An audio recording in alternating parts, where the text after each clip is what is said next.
मंजिलें लाख कठिनाई गुजर जाऊंगा, हौसला हार कर बैठूंगा तो मर जाऊंगा। हेलो मेरे प्यारे प्यारे बच्चों, क्या हाल चाल है सभी के। उम्मीद सब लोग एकदम मस्त और मजे में होंगे। बच्चों मैं ये मान के चलता हूँ कि आपके स्कूल में केमिस्ट्री का पूरा सिलेबस कवर हो गया होगा और आप लोग भी चैप्टर को पूरा रिवाइज कर चुके होंगे। तो बच्चों आज के वीडियो में हम लोग आपके केमिस्ट्री का चैप्टर नंबर 1 जिसका नाम है सॉल्यूशन, इस चैप्टर से रिलेटेड बच्चों आपके बोर्ड के एग्जाम में पिछले 10 साल में जितने भी क्वेश्चन आए गए हैं उस क्वेश्चन को हम लोग इस वीडियो में सॉल्व करने वाले हैं। पूरे मिला के बच्चों हम लोग 50 PYQs करेंगे जो कि मल्टीपल चॉइस क्वेश्चन पे बेस्ड होगा। अगर किसी क्वेश्चन का आंसर आपको पहले से पता हो तो प्लीज कमेंट करना मत भूलिएगा। आइए बिना देरी के हम लोग वीडियो को स्टार्ट करते हैं। तो आपके स्क्रीन के ऊपर पहला सवाल कुछ इस तरीके से रहा।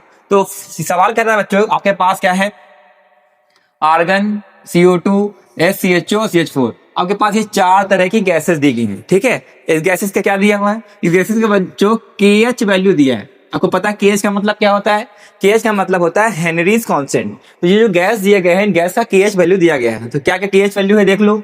तो देखो आर्गन के लिए वैल्यू है 40.32, CO2 के लिए वैल्यू दिया है 1.68। ऐसे ही चारों गैसेस का KH का वैल्यू दिया गया है। ओके ठीक है, तो गैस है, गैस का KH का वैल्यू दिया गया है। और क्या पूछ रहा है कि ये जो गैसेस है इन गैसेस को अरेंज करना है, किस ऑर्डर में अरेंज करना है, increasing order of their solubility. ठीक है, सॉल्युबिलिटी के बढ़ते क्रम में आपको रखना है। ठीक है, तो देखो अभी तक इस क्वेश्चन में हम लोगों ने क्या पढ़ा है कि गैस दिया गया है, गैस का KH वैल्यू दिया गया है और उस वैल्यू पे देख को बताना है कि कौन सी गैस की सॉल्युबिलिटी कम है, कौन सी गैस की सॉल्युबिलिटी ज्यादा है। तो आइए वीडियो को हम लोग इस क्वेश्चन को हम लोग सॉल्व करते हैं। ठीक है, तो देखो पहले जो वैल्यू दिया गया इस वैल्यू को आप लिख लीजिए। यहाँ पे देखिए आर्गन के लिए वैल्यू कितना है, 40.32 है, तो यहाँ पे लिख लो 40.32। और CO2 के लिए वैल्यू कितना दिया है, हाँ बताइए, 1.68। और SCHO के लिए बच्चों वैल्यू दिया है 1.84 इंटू 10⁻⁻5। और CH4 के लिए बच्चों लास्ट में कितना वैल्यू दिया गया है, 0.416। ठीक है, तो जो गैसेस दिए गए थे उस गैसेस से हमने KH वैल्यू लिख लिया। अब इसको हम लोग सॉल्व कैसे करेंगे, देखो बच्चों KH का वैल्यू दिया गया और सॉल्युबिलिटी पूछ रहा है। तो आपके NCERT में यहाँ पे लिखा है कि KH is inversely proportional to solubility, यानी कि जो आपका हेनरी कांस्टेंट होता है वो सॉल्युबिलिटी के इनवर्सली प्रोपोर्शनल होता है। इसका क्या मतलब है, इसका मतलब ये है कि अगर KH का वैल्यू घटेगा तो सॉल्युबिलिटी बढ़ेगा, अगर KH का वैल्यू बढ़ेगा तो सॉल्युबिलिटी का होगा डिक्रीज करेगा ना। अब देखो क्वेश्चन में क्या पूछ रहा है कि increasing order of solubility, solubility के बढ़ते क्रम में कौन सबसे कम सॉल्युबल है उसे पहले लिखना है, फिर उससे ज्यादा, फिर उससे ज्यादा। यानी आपको क्वेश्चन पूछ रहा है कि सबसे कम सॉल्युबल कौन है। तो देखो याद करना, KH का वैल्यू जितना ज्यादा होगा उतना ही कम सॉल्युबिलिटी होगा ना। तो कम सॉल्युबिलिटी को हमें देखने के लिए हमें देखना है किसका KH का वैल्यू ज्यादा है। देखिए बच्चों चारों में किसका KH का वैल्यू सबसे ज्यादा लग रहा है। आप गौर करेंगे यहाँ पे जो आर्गन है ना, यहाँ पे आर्गन का KH वैल्यू सबसे ज्यादा है। ठीक है, तो आर्गन की सॉल्युबिलिटी सबसे कम होगी, तो सबसे कम सॉल्युबिलिटी किसकी है, आर्गन की। ठीक है, अब देखो 40.32 से इससे कम वैल्यू किसका है, इसकी कम वैल्यू दिखाएंगे तो इससे कम वैल्यू ये वाला CO2 आ रहा है, यानी CO2 आर्गन से थोड़ा ज्यादा सॉल्युबल है।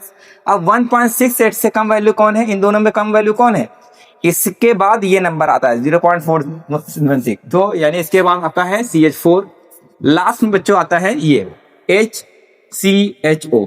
यही है आपका किस ऑर्डर में है, इंक्रीजिंग ऑर्डर। सबसे कम सॉल्युबल होगा आर्गन, सबसे ज्यादा सॉल्युबल होगा फॉर्मल्डिहाइड। तो देखिए कौन सा ये आंसर है, किस ऑप्शन में मैच कर रहा है। अगर आप C ऑप्शन देखेंगे तो वही है, argon CO2 CH4 SCHO, argon CO2 CH4 और SCHO। तो इस तरीके से क्वेश्चन करना था, बहुत ही सिंपल सा क्वेश्चन था। ठीक है, आइए बढ़ते हैं हम लोग नेक्स्ट क्वेश्चन की तरफ। तो देखो अगला क्वेश्चन क्या कह रहा है, देखिए अगला क्वेश्चन कह रहा है कि आपके पास ये 4 तरह के सॉल्यूशन दिए गए। ठीक है, आपके पास ये 4 तरह का सॉल्यूशन दिए गए। इस सॉल्यूशन को देख के बताना है कि किसका हाईएस्ट ऑस्मोटिक प्रेशर।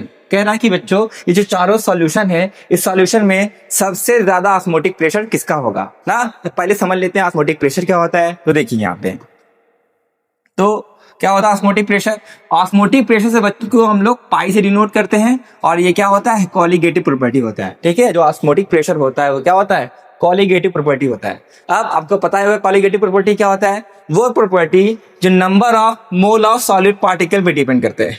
जो property solid number of solid particle पे डिपेंड करते हैं, उसको हम लोग कॉलिगेटिव प्रॉपर्टी कहते हैं।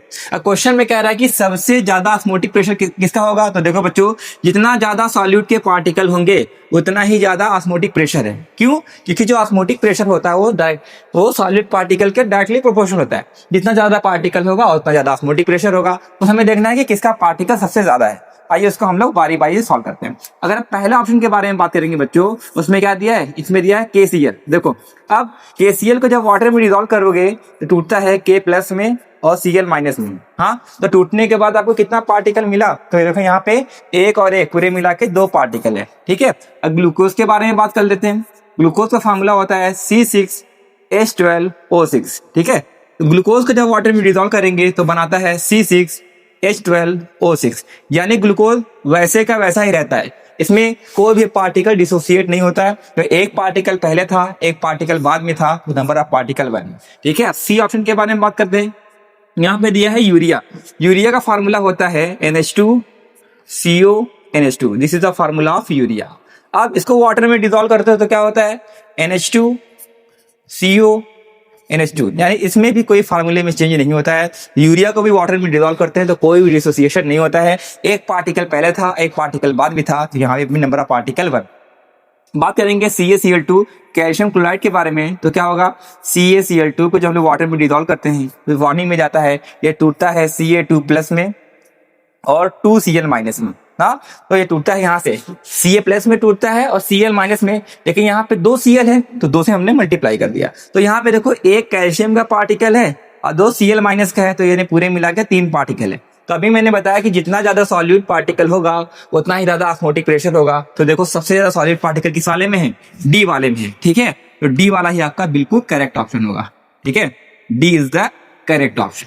तो कभी भी बच्चों आपको ये कॉलिगेटिव प्रॉपर्टी वाला क्वेश्चन आएगा तो आपको बस सीधा देखना है कि किसके पार्टिकल ज्यादा है। जिसके पार्टिकल ज्यादा होगा उसके कॉलिगेटिव प्रॉपर्टी भी ज्यादा होगा। तो इस तरीके से हम लोग इस टाइप के क्वेश्चन को लगाते हैं। आइए हम लोग देखते हैं अगला क्वेश्चन। ओके, अब देखो नेक्स्ट क्वेश्चन क्या कह रहा है, इसको भी समझिए। क्या कह रहा है नेक्स्ट क्वेश्चन, देखो कह रहा है कि for an electrolyte undergo association. कह रहा है कि एक इलेक्ट्रोलाइट है, उसका क्या हो रहा है, एसोसिएशन हो रहा है किसी सॉल्वेंट में, और क्या बताना है, द वॉन्ट हैव फैक्टर। अब जो क्वेश्चन में क्या क्या दिया है पहले उसको समझते हैं। ठीक है, देखो कह रहा है बच्चों की एक इलेक्ट्रोलाइट है, उस इलेक्ट्रोलाइट को किसी सॉल्वेंट में मिलाते हैं, वो एसोसिएट हो जा रहा है।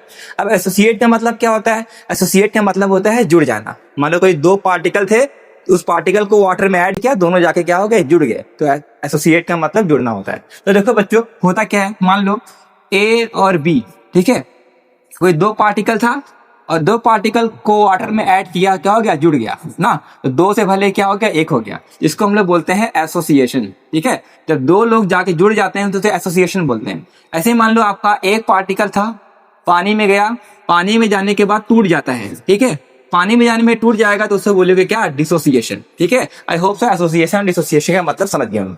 तो देखो कह रहा है कि जब भी कोई इलेक्ट्रोलाइट का एसोसिएशन होता है तो उसके लिए क्या निकालना है, वांट ऑफ फैक्टर। तो समझो, वांट ऑफ फैक्टर को बच्चों हम लोग किससे लिखते हैं, आई से डिनोट करते हैं। तो आई से हम लोग वांट ऑफ फैक्टर को डिनोट करते हैं। तो देखिए इसमें 3 केस बनते हैं, तीनों केस मैं आपको बता दे रहा हूं। तो पहला केस क्या बनता है, कह रहा है कि एसोसिएशन के केस में आई की वैल्यू हमेशा 1 से कम होगी, डिसोसिएशन के केस में आई की वैल्यू 1 से ज्यादा होगी। न एसोसिएशन होगा न डिसोसिएशन होगा, उसमें आई की वैल्यू क्या होती है, 1 होती है। कैसे, देख लो, आप ही देख सकते हैं। देखो जब डिसोसिएशन में क्या होता है, देखो 2 पार्टिकल था, डिसोसिएशन में कहाँ गया था, एक पार्टिकल था, एक पार्टिकल जाने के बाद 2 पार्टिकल हो गया। तो पार्टिकल बढ़ा तो आई की वैल्यू 1 से ज्यादा होगा। अब देखो एसोसिएशन में क्या हो रहा था, 2 पार्टिकल था, जाने के बाद जुड़ के 1 पार्टिकल हो गया। 2 से भले 1 पार्टिकल कम हो गया तो आई की वैल्यू 1 से कम होती है। ठीक है, तो इस तरीके से हम याद कर सकते हैं। तो आइए हम लोग आंसर करते हैं। तो एसोसिएशन के केस में आई का वैल्यू क्या होगा, एसोसिएशन केस में आई की वैल्यू लेस देन 1 होगी। तो बताइए किस ऑप्शन में लिखा है, तो अगर आप डी ऑप्शन देखेंगे क्या लिखा है, इज ऑलवेज लेस देन 1। ठीक है, तो याद रखिएगा एसोसिएशन के केस में आई की वैल्यू हमेशा 1 से कम होगी। ठीक है, चलिए और अगला क्वेश्चन देखते हैं। देखिए क्वेश्चन आपका न्यूमेरिकल टाइप का है, फिर भी हम इसको सॉल्व करने की कोशिश करेंगे। क्वेश्चन में कह रहा है कि फिनॉल डाइमराइजेस इन बेंजीन। ठीक है, कह रहा है कि फिनॉल को जो हम लोग बेंजीन में डिसॉल्व कर रहे हैं वो डाइमराइज हो जा रहा है। ठीक है, फिर और क्या कह रहा है कि हैविंग वांट ऑफ फैक्टर, उसका वांट ऑफ फैक्टर दिया गया है। और क्या पूछ रहा है, इट्स डिग्री ऑफ एसोसिएशन पूछ रहे हैं ना। अब क्वेश्चन में क्या क्या कहना चाहता है उसका हम आपको मतलब बताते हैं। देखो कह रहा है कि फिनॉल को बेंजीन में मिला रहा है तो डाइमराइज हो जा रहा है। अब पहले आपको समझना पड़ेगा कि डाइमराइज का मतलब क्या होता है। देखो बच्चों, डाइमराइज का मतलब होता है जब दो मॉलिक्यूल आपस में जुड़ के एक मॉलिक्यूल बनाते हैं तो उसे बोलते हैं डाइमराइजेशन। ठीक है। अब तीन पार्टिकल आपस में जुड़ के एक पार्टिकल बनाएंगे उसे बोलते हैं ट्राइमराइजेशन। ठीक है। और चार पार्टिकल आपस में जुड़ के एक पार्टिकल बनाएंगे तो उसे हम लोग क्या बोलते हैं, टेट्रामराइजेशन। तो ऐसा ही आपको आएगा, डाइमराइजेशन पूछ सकता है, टेट्रामराइजेशन पूछ सकता है, ट्राइमराइजेशन पूछ सकता है। ठीक है। तो डाई का मतलब दो से भले एक, ट्राई का मतलब तीन से भले एक, फोर का मतलब, टेट्रा मतलब चार से भले एक। अब देखो तो क्वेश्चन में कह रहा है बच्चों कि फेनॉल का डाइमराइज हो रहा है, यानी आपके दो मॉलिक्यूल फेनॉल का फार्मूला होता है C6H5OH। ठीक है। फेनॉल का दो मॉलिक्यूल को डिसॉल्व किया जा रहा है जब बेंजीन में, तब क्या हो रहा है, वो जाकर डाइमराइज हो जा रहा है। दो से भले क्या हो जा रहा है, एक हो जा रहा है, C6H5OH का ट्वाइस। ठीक है। तो दो मॉलिक्यूल था, डाइमराइज हो गया, क्या बना गया, एक। आई होप सो डाइमराइजेशन का मतलब समझ होंगे, दो से भले एक हो जाना, ऐसे समझ सकते हो। लेकिन देखो दो छोटे छोटे लड्डू थे, ठीक है, इसको हमने मिलाया और मिला के क्या बनाया, बड़ा लड्डू। तो ठीक है, तो दो छोटे छोटे लड्डू से बड़ा लड्डू बना। ऐसे ही यहाँ पे फेनॉल का दो मॉलिक्यूल था, दोनों जुड़ के एक बड़ा सा मॉलिक्यूल बनाता है। तो दो से भले क्या होगा, एक। दो से भले एक होगा तो उसे हम लोग क्या बोलते हैं, डाइमराइजेशन। ठीक है। अब और आगे क्या कह रहा है, कह रहा है कि उसका वांट ऑफ फैक्टर का भी बताया था मैंने, आई से लिखा जाता है। तो आई की वैल्यू कितनी है, 0.54। ठीक है। और क्या पूछ रहा है, इट्स डिग्री ऑफ एसोसिएशन। पता है डिग्री ऑफ एसोसिएशन को बच्चों हम लोग किससे लिखते हैं, देखो डिग्री ऑफ एसोसिएशन को हम लोग लिखते हैं किससे, बीटा से। एक होता है डिग्री ऑफ डिसोसिएशन। ठीक है। क्या होता है, डिग्री ऑफ डिसोसिएशन को हम लोग लिखते हैं अल्फा से। ठीक है।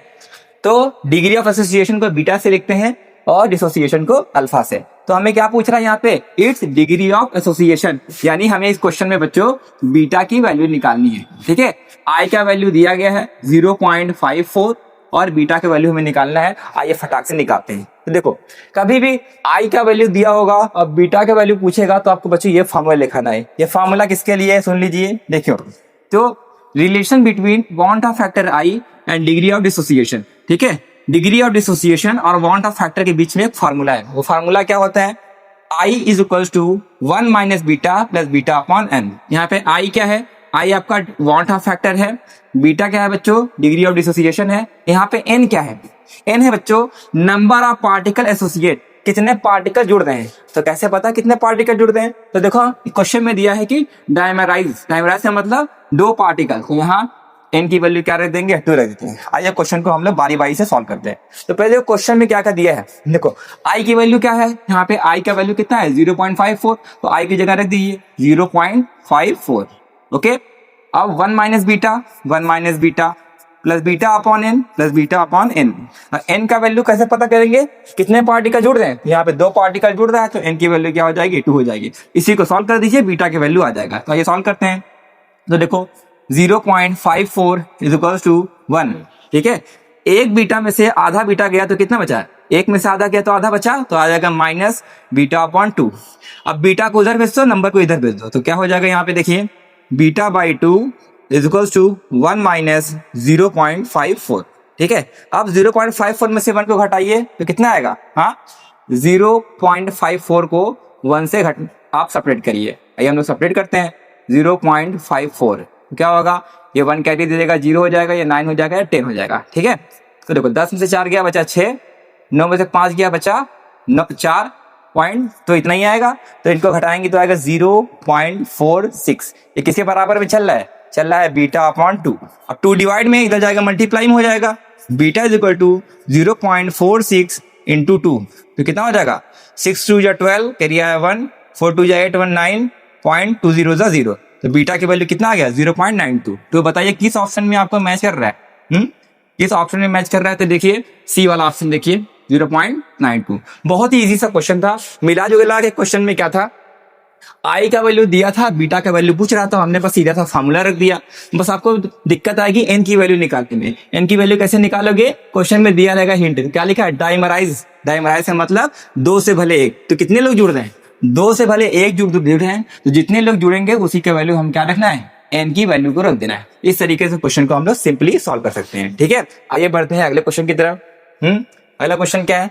देखो ये थ्योरेटिकल क्वेश्चन है, आइए इसको हम भी जल्दी से सॉल्व करते हैं। क्वेश्चन में क्या रहा है कि the system that form maximum boiling azeotrope, कह रहा आपके पास ये 4 ऑप्शन दिया गया है। इन 4 ऑप्शन में बताना है कि कौन सा ऐसा सॉल्यूशन है जो मैक्सिमम बॉइलिंग आइसोट्रॉप बना रहा है। अब थोड़ा आइसोट्रॉप के बारे में देखिए, आपके साइंस में आपके केमिस्ट्री में चैप्टर फर्स्ट में टॉपिक दिया है आइसोट्रॉपिक मिक्सचर। ठीक है, आइसोट्रॉपिक मिक्सचर 2 तरह का होता है, पहला होता है मैक्सिमम बॉइलिंग, दूसरा होता है मिनिमम। तो क्वेश्चन में क्या पूछ रहा है आपका, मैक्सिमम बॉइलिंग आइसोट्रॉप। अब देखो समझो, मैक्सिमम बॉइलिंग आइसोट्रॉप वो होता है बच्चों, मैक्सिमम बॉइलिंग आइसोट्रॉप उसे बोलते हैं जो निगेटिव डेविएशन शो करता है। ठीक है, वह सॉल्यूशन जो निगेटिव डेविएशन शो करता है वो मैक्सिमम बॉइलिंग आइसोट्रॉप बनाता है। ठीक है, अब कौन कौन से ऐसे सॉल्यूशन है जो नेगेटिव डेविएशन शो करते हैं, तो अब बच्चों आपके एनसीईआरटी में 3 ही एग्जांपल दिए गए हैं। कौन कौन से हैं, फेनॉल और एनिलीन, क्लोरोफॉर्म और एसीटोन, इथेनॉल और वाटर। ये 3 ऐसे सॉल्यूशन है बच्चों जो आपके नेगेटिव डेविएशन यानी कि मैक्सिमम बॉइलिंग आइसोट्रॉप बनाते हैं। तो आप बताइए ऑप्शन में कौन सा मैच कर रहा है, बताइए। यहाँ पे देखेंगे इस डी वाला ऑप्शन मैच कर रहा है ना, क्लोरोफॉर्म और एसीटोन ना। तो देखिए क्लोरोफॉर्म एसीटोन आपका मैक्सिमम बॉइलिंग आइसोट्रॉप बनाता है क्योंकि वो निगेटिव डेविएशन शो करता है। तो बस आपको एग्जाम्पल बस याद करना है कि कौन कौन से एग्जाम्पल मैक्सिमम बॉइलिंग बनाते हैं, कौन कौन से मिनिमम बॉइलिंग बनाते हैं। बहुत ही सिंपल सा क्वेश्चन था, बस एग्जाम्पल से था। ठीक है, आइए और आगे बढ़ते हैं। अब अगला क्वेश्चन क्या है? हाँ, तो देखिए अगला क्वेश्चन भी आपको समझा देते हैं। तो नेक्स्ट क्वेश्चन कह रहा है यहाँ पे कि the relative lowering of vapor pressure of an aqueous solution containing non-volatile to solute is 0.0225। कह रहा है कि बच्चों एक ऐसा सॉल्यूशन है जिसमें नॉन वोलेटाइल सॉल्यूट मिलाए हैं, उसका क्या दिया है, relative lowering of vapour pressure इतना दिया है। क्या पूछ रहा है, the mole fraction of the non volatile solute, जो नॉन वोलेटाइल सॉल्यूट हमने मिलाया था उसका मोल फ्रैक्शन पूछ रहा है। क्वेश्चन को पहले हम लोग लिखते हैं। क्वेश्चन में कह रहा है कि relative lowering of vapour pressure, ये कितना दिया है, relative lowering of vapour pressure दिया है 0.0225। ओके, और क्या पूछ रहा है, मोल फ्रैक्शन को हम लोग काई से लिखते हैं। ठीक है, इसकी वैल्यू पूछ रही है। तो बच्चों इसका फार्मूला आपको पता होना चाहिए। तो देखो यहाँ पे relative lowering of vapour pressure, इसका फार्मूला होता है बच्चों P1 not minus P1 upon P1 not is equal to x। ठीक है, तो ये जो वैल्यू, ये इस पूरे वैल्यू को हम लोग क्या बोलते हैं, इस पूरे वैल्यू को बोलते हैं relative lowering of vapour pressure, और किसके बराबर होता है, x को हम लोग क्या बोलते हैं बच्चों, मोल फ्रैक्शन बोला जाता है। ठीक है, अब देखो क्वेश्चन में क्या क्या दिया है, अगर आप गौर से देखेंगे यहाँ पे relative lowering of vapour pressure का वैल्यू दिया है, तो ये पूरा का पूरा किसके बराबर है, रिलेटिव लोअरिंग के बराबर है। यानी इस पूरे का वैल्यू क्वेश्चन में कितना दिया है, 0.0225। इसकी जगह पे पूरे बच्चों रख देंगे 0.0225, और ये पूरा वैल्यू किसके बराबर है, मोल फ्रैक्शन के। ये पूरा वैल्यू क्या हो गया, मोल फ्रैक्शन। तो यही बच्चों आपका क्या हो गया, आंसर। तो कितना आसान सा क्वेश्चन था क्वेश्चन। ठीक है, तो यहाँ पे बताइए किस ऑप्शन में मैच कर रहा है। अगर देखेंगे तो डी वाला ऑप्शन क्या हो जाएगा, मैच कर रहा है। ठीक है, तो जो आपका relative lowering of vapour pressure होता है बच्चों, वही आपका मोल फ्रैक्शन होता है, इसलिए दोनों की वैल्यू क्या आएगी, सेम आएगी। होप सो ये क्वेश्चन आपको अच्छे से आया होगा। आइए बढ़ते हैं नेक्स्ट क्वेश्चन की तरफ। ठीक है, अब अगला क्वेश्चन क्या है, ये भी आपका थ्योरेटिकल क्वेश्चन है। ठीक है, क्वेश्चन में क्या कह रहा है बच्चों, on mixing 10 ml of acetone, 10 ml acetone को, ठीक है 10 ml एसीटोन को हम 50 ml क्लोरोफॉर्म में मिला रहे। ये क्या पूछ रहा है, the total volume of the solution. कह रहा है कि यहाँ पे 10 ml एसीटोन को 50 ml क्लोरोफॉर्म में मिला रहा है, तो बताओ इस सॉल्यूशन का वॉल्यूम कितना होगा, 60 से कम होगा, 60 से ज्यादा होगा, 60 के बराबर होगा कि 100 ml होगा। ठीक है, देखो नॉर्मली बच्चे क्या करते हैं, वो देखते हैं कि 10 ml एसीटोन है और 50 ml क्लोरोफॉर्म है, तो मिला के 60 करके आंसर आ जाते हैं। ठीक है, लेकिन ये गलत है। इसके पीछे की साइंस क्या है, आइए पहले साइंस को समझते हैं। देखो हुआ क्या यहाँ, नॉर्मली पहले देखिए कौन सा सॉल्यूशन दिया है, देखेंगे सॉल्यूशन में एसीटोन दिया है और क्लोरोफॉर्म दिया है। इसके बारे में बच्चों आपको थोड़ा सा नॉलेज होना चाहिए। देखो एसीटोन और क्लोरोफॉर्म बच्चों ये कैसा डेविएशन शो करता है, निगेटिव डेविएशन शो करता है।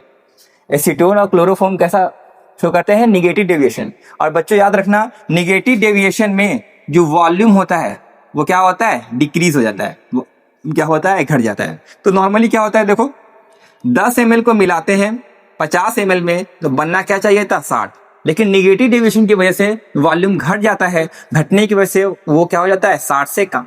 तो इस तरीके से हम लोग उसको सॉल्व करते हैं। तो देखिए 60 से कम किस ऑप्शन में है, यहाँ पे देखेंगे पहला ही ऑप्शन क्या है आपका, सही है। तो याद रखिएगा, कभी भी कोई सॉल्यूशन देगा, पूछेगा कि बताओ इसका कितना वॉल्यूम में क्या चेंज आएगा, ठीक है।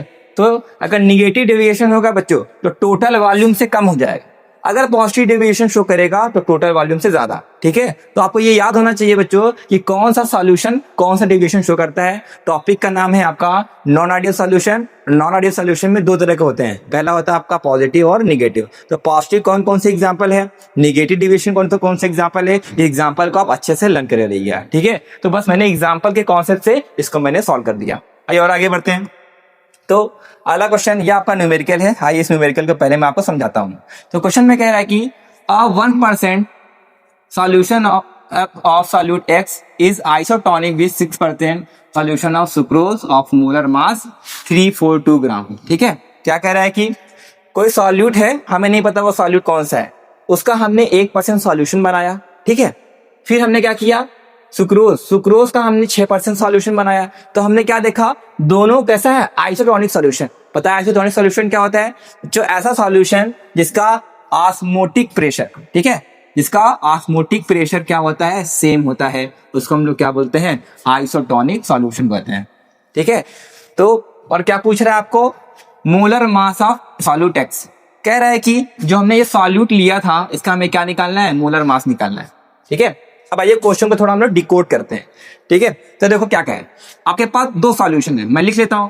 आपके पास सॉल्यूशन ए है और दूसरा क्या है आपका सॉल्यूशन बी, ठीक है। अब देखो ए कितना है, जो सॉल्यूशन ए है बच्चों वो कितना है, 1% है, और जो सॉल्यूशन बी है वो कितना है आपका 6% है, ठीक है।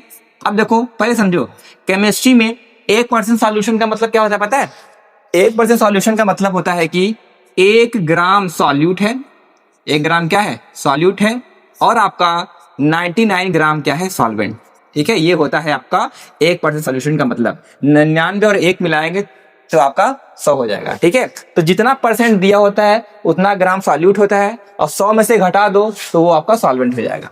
ऐसे यहाँ पे देखिए 6% है, 6% का मतलब जितना परसेंट दिया है बच्चों उतना ग्राम क्या हो जाएगा, सॉल्यूट हो जाएगा, ठीक है। और 100 में से 6 घटा दो कितना आएगा, 94 आएगा, तो 94 ग्राम क्या हो जाएगा आपका, सॉल्वेंट हो जाएगा, ओके। अब तो हमने इतना डाटा निकाल दिया। अब देखो ये हम लोगों ने इतना क्यों किया, पता चल जाएगा अभी आपको आगे। देखो क्वेश्चन में कह रहा था यहाँ पे कि जो ये पहला सॉल्यूशन है और दूसरा सॉल्यूशन है वो कैसा है, आइसोटोनिक, ठीक है। अब जब भी कोई आइसोटोनिक सॉल्यूशन होगा बच्चों तो सब फार्मूला ये लगाना है, क्या, W2/M2 of solution 1 is equal to W2/N2 of solution 2। अब W और M क्या है यहाँ पे, देखो W होता है बच्चों given mass of solute, solute का मास होता है, ओके। और जो आपका M क्या होता है, molar mass of solute, M solute का मोलर मास है, ठीक है। W जो है सॉल्यूट का गिवन मास है, और M क्या है आपका, सॉल्यूट का मोलर मास है। अब बस हम W2M2 दोनों सॉल्यूशन का पता कर देंगे, हमारा काम हो जाएगा। आइए इसको हम लोग बारी बारी से पता करना है। तो देखिए यहाँ पे, तो पहले हम सॉल्यूशन 1 के बारे में बात करते हैं। तो सॉल्यूशन 1 के बारे में यहाँ पे देखिए क्या है, यहाँ पे सॉल्यूशन 1 के बारे में बात करेंगे तो देखो यहाँ पे W क्या है, सॉल्यूट ना। तो यहाँ पे जो बच्चों 1 ग्राम है, ये क्या है, 1 ग्राम आपका सॉल्यूट का मास है, तो 1 ग्राम क्या हो गया आपका W2, ठीक है। तो यहाँ पे हमने निकाल दिया, तो लिख दो क्वेश्चन में क्या हम लोगों ने निकाला, W2 का मास कितना दिया क्वेश्चन में, 1, ठीक है। इसको थोड़ा सही कर लेते हैं, लाल ही चल रहा है, इसको व्हाइट हो ही नहीं रहा है। तो देखिए यहाँ पे सॉल्यूशन 1 का W2 कितना दिया है, कितना दिया आपका 1 ग्राम, तो 1 अपॉन यहाँ क्या है, M2 है सॉल्यूशन 1 का मोलर मास। तो क्वेश्चन में molar mass of solute x का मोलर मास पूछ रहा है, तो उसको वैसे ही रहने दो, यहाँ M2 लिख दो बराबर। अब सॉल्यूशन 2 में देखते हैं, देखो यहाँ पे सॉल्यूशन 2 में क्या है, सॉल्यूशन 2 में देखेंगे इसमें जो 6 ग्राम है, ठीक है, यहाँ पे जो 6 ग्राम है बच्चों वो क्या है आपका, W2 है, 6 ग्राम क्या है, W2। W2 का मतलब दिया हुआ मास, तो दिया हुआ मास कितना है, 6 ग्राम। तो यहाँ पे आप लिख दीजिए, यहाँ पे W2 कितना है, यहाँ पे 6, ठीक है। W2 है आपका 6, ओके, अपॉन M2 है दूसरे सॉल्यूशन का मोलर मास। देखो यहाँ पे दूसरे सॉल्यूशन का मोलर मास दिया गया है, कितना मोलर मास दिया है 342, यहाँ पे लिख दो 342। अब बस इसी को थोड़ा सा गुणा गणित करके आपको सॉल्व करना है। अब देखो इसको बस सॉल्व कर दीजिए, आपका आंसर आ जाएगा। तो सॉल्व करिए इसको यहाँ पे, तो क्या हो जाएगा 1/M2 इतना है, तो M2 कितना हो जाएगा, M2 हो जाएगा आपका 342/6। इसको काट दीजिए, किसी टेबल से कटेगा, देखिए 6 से कट रहा है कि नहीं, 6 1 जा 6, 6 5 जा 30, 4 कितना आ जाएगा 30 4 42, 6 8 जा 42। तो यानी M2 का वैल्यू कितना निकल गया 58। तो आप देखिए 58 कहाँ लिखा है क्वेश्चन में, 58, 6 8 जा कितना होता है, 6 7 जा होता है क्या, 6 7 जा 42, ठीक है। तो ये 6 7 जा जाएगा, सॉरी 57 रहेगा। ओके, बस देखिए 57 ऑप्शन में यहाँ पे दिया है ना। तो सवाल में बहुत ज्यादा कुछ नहीं था, देखने में बहुत टफ लग रहा होगा लेकिन आसान सवाल है। देखो यहाँ पे क्वेश्चन में क्या कह रहा था कि आइसोटोनिक सॉल्यूशन का बस आपको फॉर्मूला लर्न होना चाहिए। इसमें क्या दिया है, सॉल्यूशन 1 का दिया हुआ मास उसका मोलर मास, सॉल्यूशन 2 का दिया हुआ मास उसका मोलर मास, ठीक है। तो सॉल्यूशन 1 का दिया हुआ मास 1 ग्राम है, तो वहां एक दिया, उसका मोलर मास क्वेश्चन में निकालना था, हमने वैसे ही छोड़ दिया। फिर सॉल्यूशन 2 के बारे में बात करेंगे, उसका दिया हुआ मास 6 है, इसका मोलर मास क्वेश्चन में दिया हुआ है कितना 342, बस सॉल्व कर देना है। ठीक ठाक क्वेश्चन था। आइए और आगे बढ़ते हैं। तो देखो अगला क्वेश्चन क्या कह रहा है यहाँ पे, ये क्वेश्चन बहुत ही आसान है, इस टाइप के क्वेश्चन बहुत बार एग्जाम में आते हैं, तो इसको जरूर से कर लेना, भूलना मत। क्वेश्चन में क्या कह रहा है कि want a factor for Na2SO4.NH2O solution. कह रहा है बच्चों कि ये जो आपका सॉल्ट दिया गया है इसका हमें वांट अ फैक्टर निकालना है। तो देखिए यहाँ पे हम बताए थे वांट अ फैक्टर को हम लोग क्या लिखते हैं, आई से लिखते हैं, ठीक है। अब जो सॉल्ट दिया है आपको Na2SO4, इसका हमें आई का वैल्यू निकालना है कि क्या होगा। तो देखो इसका फार्मूला होता है, ठीक है, वांट अ फैक्टर का फार्मूला होता है। फार्मूला क्या होता है, देखो number of particle after dissociation, कितने पार्टिकल डिसोसिएट हो रहे हैं, कितने पार्टिकल टूट रहे हैं। Number of particle before dissociation, टूटने से पहले कितने पार्टिकल थे। आइए इस एग्जाम्पल, इस फार्मूले को एग्जाम्पल की वजह समझाते हैं। तो देखो यहाँ पे थोड़ा सा कि जो Na2SO4 है इसको हम वाटर में जब डिजोल्व करेंगे बच्चा टूट जाता है, यहाँ से ये ब्रेक हो जाता है, तो क्या बनता है, ये बनता है 2Na+ बनता है और SO4 2- बनता है, ठीक है। कोई कहेगा कि बताओ कितने पार्टिकल शुरू में थे, शुरू में यहाँ पे ये पूरा का पूरा एक पार्टिकल था। अब पानी में जाने के बाद बच्चों 2 सोडियम का पार्टिकल जुड़ा और 1 SO4 का, तो पूरे मिलाकर 3 पार्टिकल, ठीक है। अब क्वेश्चन में कह रहा है कि number of particle after dissociation, टूटने के बाद कितने पार्टिकल थे, टूटने के बाद कितने थे, टूटने के बाद कितने बने 3, तो यहाँ पे लिख दो 3 upon number of particle before dissociation, टूटने से पहले कितने थे 1, 3/1, तो कितना आ जाएगा 3 आंसर आ जाएगा। तो यानी बच्चों आई का वैल्यू क्या आ गया 3, आई का वैल्यू 3 कहाँ पे है, यहाँ पे ना। तो या तो आप ये फार्मूला लगाइए या एक तरीका और है, बस सीधे आपको देखना है कि कितने पार्टिकल में टूट रहा है। तो एक पार्टिकल से कितना बना 3 पार्टिकल, तो बस वही आंसर लगा के आ जाओ, 3 इज द करेक्ट ऑप्शन। एकदम सीधी सी बात है, ठीक है। ये फार्मूला लगाएंगे तभी आंसर आ जाएगा, डायरेक्ट करेंगे तभी आंसर आएगा। बहुत ईजी क्वेश्चन था। Next question. अब अगला क्वेश्चन तो एकदम थ्योरेटिकल है यार, इसको तो तुम लोग को आना ही आना चाहिए, क्योंकि ये आपके एनसीईआरटी का डिफिनेशन क्या कह रहा है कि आपको कह रहा है कि isotonic solution have the same. Isotonic solution का क्या चीज सेम होता है, क्या आपको पता है आइसोटोनिक सॉल्यूशन का डिफिनेशन क्या होता है। तो मैंने यहाँ डिफिनेशन लिख के रखा है, कह रहा है कि solution having same osmotic pressure, ऐसा कोई भी सॉल्यूशन जिसका ऑस्मोटिक प्रेशर क्या होता है, सेम होता है, उसको हम लोग क्या बोलते हैं, isotonic solution. I hope so आपको आंसर मिल गया होगा, ठीक है। तो आइसोटोनिक सॉल्यूशन का क्या सेम होता है बच्चों, वो आपका ऑस्मोटिक प्रेशर सेम होता है, ठीक है। ऐसा कोई भी सॉल्यूशन जिसका ऑस्मोटिक प्रेशर सेम होता है उसे हम लोग क्या बोलते हैं, आइसोटोनिक सॉल्यूशन। तो डिफिनेशन से क्वेश्चन आया हुआ है। नेक्स्ट क्वेश्चन, हाँ देखो अभी जो हम लोगों ने कुछ देर पहले क्वेश्चन किया था, ये वाला क्वेश्चन, ठीक है, वांट अ फैक्टर निकालने का, सेम वही क्वेश्चन देखो यहाँ पर भी आ गया। तो मैंने बताया था ये क्वेश्चन बहुत इंपॉर्टेंट है, इसको आप जरूर से कर लीजिएगा। तो देखो क्या कह रहा है कि KCl सॉल्यूशन के लिए बच्चों हमें क्या निकालना है, वांट ऑफ फैक्टर निकालना है। तो निकालने का तरीका अभी आपको कुछ देर पहले ही बताए थे, क्या था। तो देखो बस आपको देखना है क्या दिया है, KCl दिया है तो KCl लिख दो। फिर आप देखो टूटने के बाद यहां से ये टूटता है और क्या बनाता है, K+ बनाता है, Cl- बनाता है। तो कितने पार्टिकल टूटे, शुरू में एक पार्टिकल था, टूटने के बाद देखोगे यहाँ पे एक पोटेशियम का एक Cl माइनस का, तो यहाँ पूरे मिला के 2 पार्टिकल, तो 2 ही आपका क्या हो जाएगा, I का वैल्यू हो जाएगा। तो यहाँ पे 2 कहाँ पे है देखिए, यहाँ पे। बस आपको कभी भी कोई सॉल्ट दिया होगा, सॉल्ट देने के बाद पूछेगा कि बताइए उसका वांट ऑफ फैक्टर क्या है, बस आपको देखना है बच्चों कितने पार्टिकल में टूट रहा है, जितने पार्टिकल में टूटेगा वही उसका I का वैल्यू हो जाएगा। ठीक है, अब सेम क्वेश्चन ऐसा है, सेम टू सेम ऐसा ही आपको बताइए पहले से कि कौन सा सही होगा। ठीक है, आपके बाद जो दिया है आपको K2SO4 का सॉल्यूशन दिया है और उसके लिए बच्चों वांट ऑफ फैक्टर यानी I का वैल्यू पूछ रहा है कि क्या होगा। बस देख लो कितने में टूट रहा है, तो उसको लिखते हैं K2SO4, यहाँ पे लिखना है K2SO4। ठीक है, पानी में जाएगा जी, यहाँ से टूटता है, अब बनाया क्या, बनाता है K प्लस और SO4 पे 2 माइनस। अब कितने यहाँ पोटेशियम है, 2 पोटेशियम है, तो 2 से मल्टीप्लाई कर दो। तो देखो बच्चों, शुरू में ये पूरा का पूरा सॉल्ट 1 था, शुरू में कितना था 1, पानी में जाने के बाद 2 पोटेशियम और 1 SO4 पूरे मिला के 3 पार्टिकल मिलते हैं। तो कितने पार्टिकल मिले, 3। तो बस आपको देख लेना है 3 कहाँ पे लिखा है, यहाँ पे। हाँ, तो बहुत ही सिंपल सा क्वेश्चन है, बस आपको नंबर ऑफ पार्टिकल काउंट करते जाइए, वांट ऑफ फैक्टर आता ही जाएगा। Next question.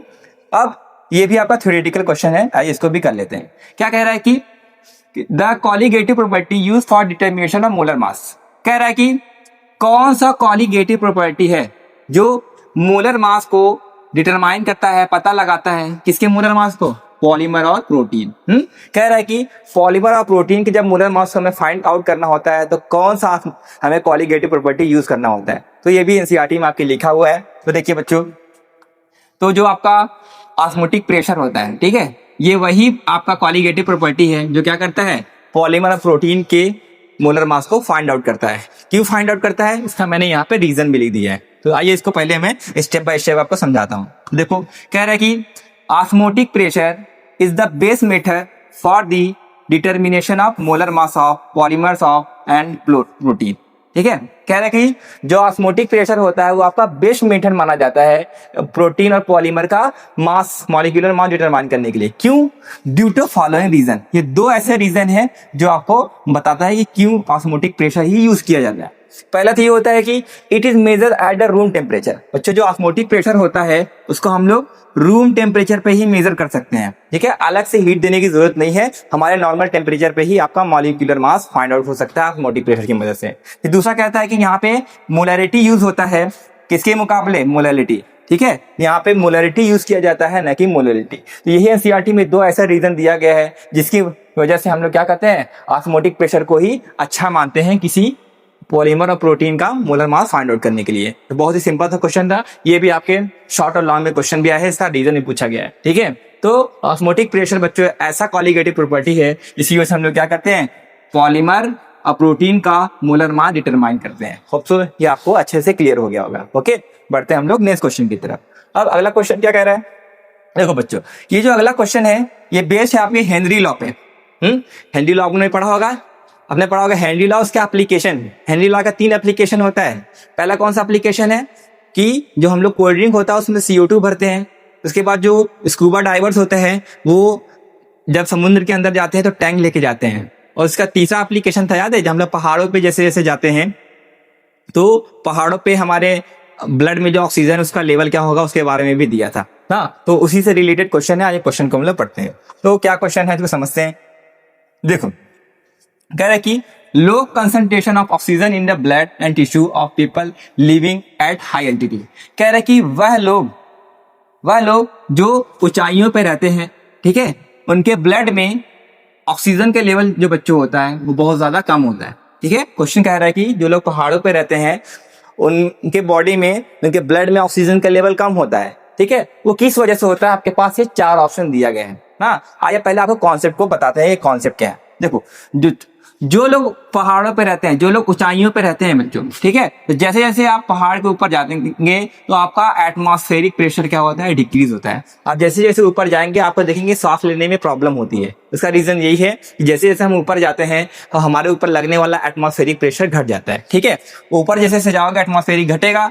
एटमॉस्फेरिक प्रेशर घटने की वजह से क्या होता है, solubility of oxygen in blood decreases. ठीक है, जैसे जैसे ऊपर जाएंगे हमारे ब्लड में ऑक्सीजन घुलने की जो क्षमता होती है बच्चों वो धीरे धीरे कम होगा, क्योंकि जैसे जैसे प्रेशर घटता है सॉल्युबिलिटी भी क्या होता है, डिक्रीज होता है। इसकी वजह से क्या होता है, concentration of the oxygen in blood is low, जिसकी वजह से हमारे खून में ऑक्सीजन की कमी हो जाती है। ठीक है, तो आपको अगर आप यहाँ से मैच करेंगे तो कौन सा ऑप्शन सही रहेगा, वो रहेगा आपका बच्चों लो एटमॉस्फेरिक प्रेशर। ठीक है, तो जैसे जैसे ऊंचाइयों पे जाएंगे तो हमारे ब्लड में ऑक्सीजन का कंसंट्रेशन क्या होगा, कम हो जाएगा। क्यों कम होगा, क्योंकि एटमॉस्फेरिक प्रेशर क्या होता है, घट जाता है। ठीक है, तो एटमॉस्फेरिक प्रेशर घटने की वजह से हमारे ब्लड में ऑक्सीजन का कंसंट्रेशन डिक्रीज हो जाता है। बहुत ही सिंपल सा क्वेश्चन था, मतलब थ्योरेटिकल क्वेश्चन था, बस आपको लॉजिक लगा के आंसर करना था। ठीक है, चलिए और नेक्स्ट क्वेश्चन में देखते हैं।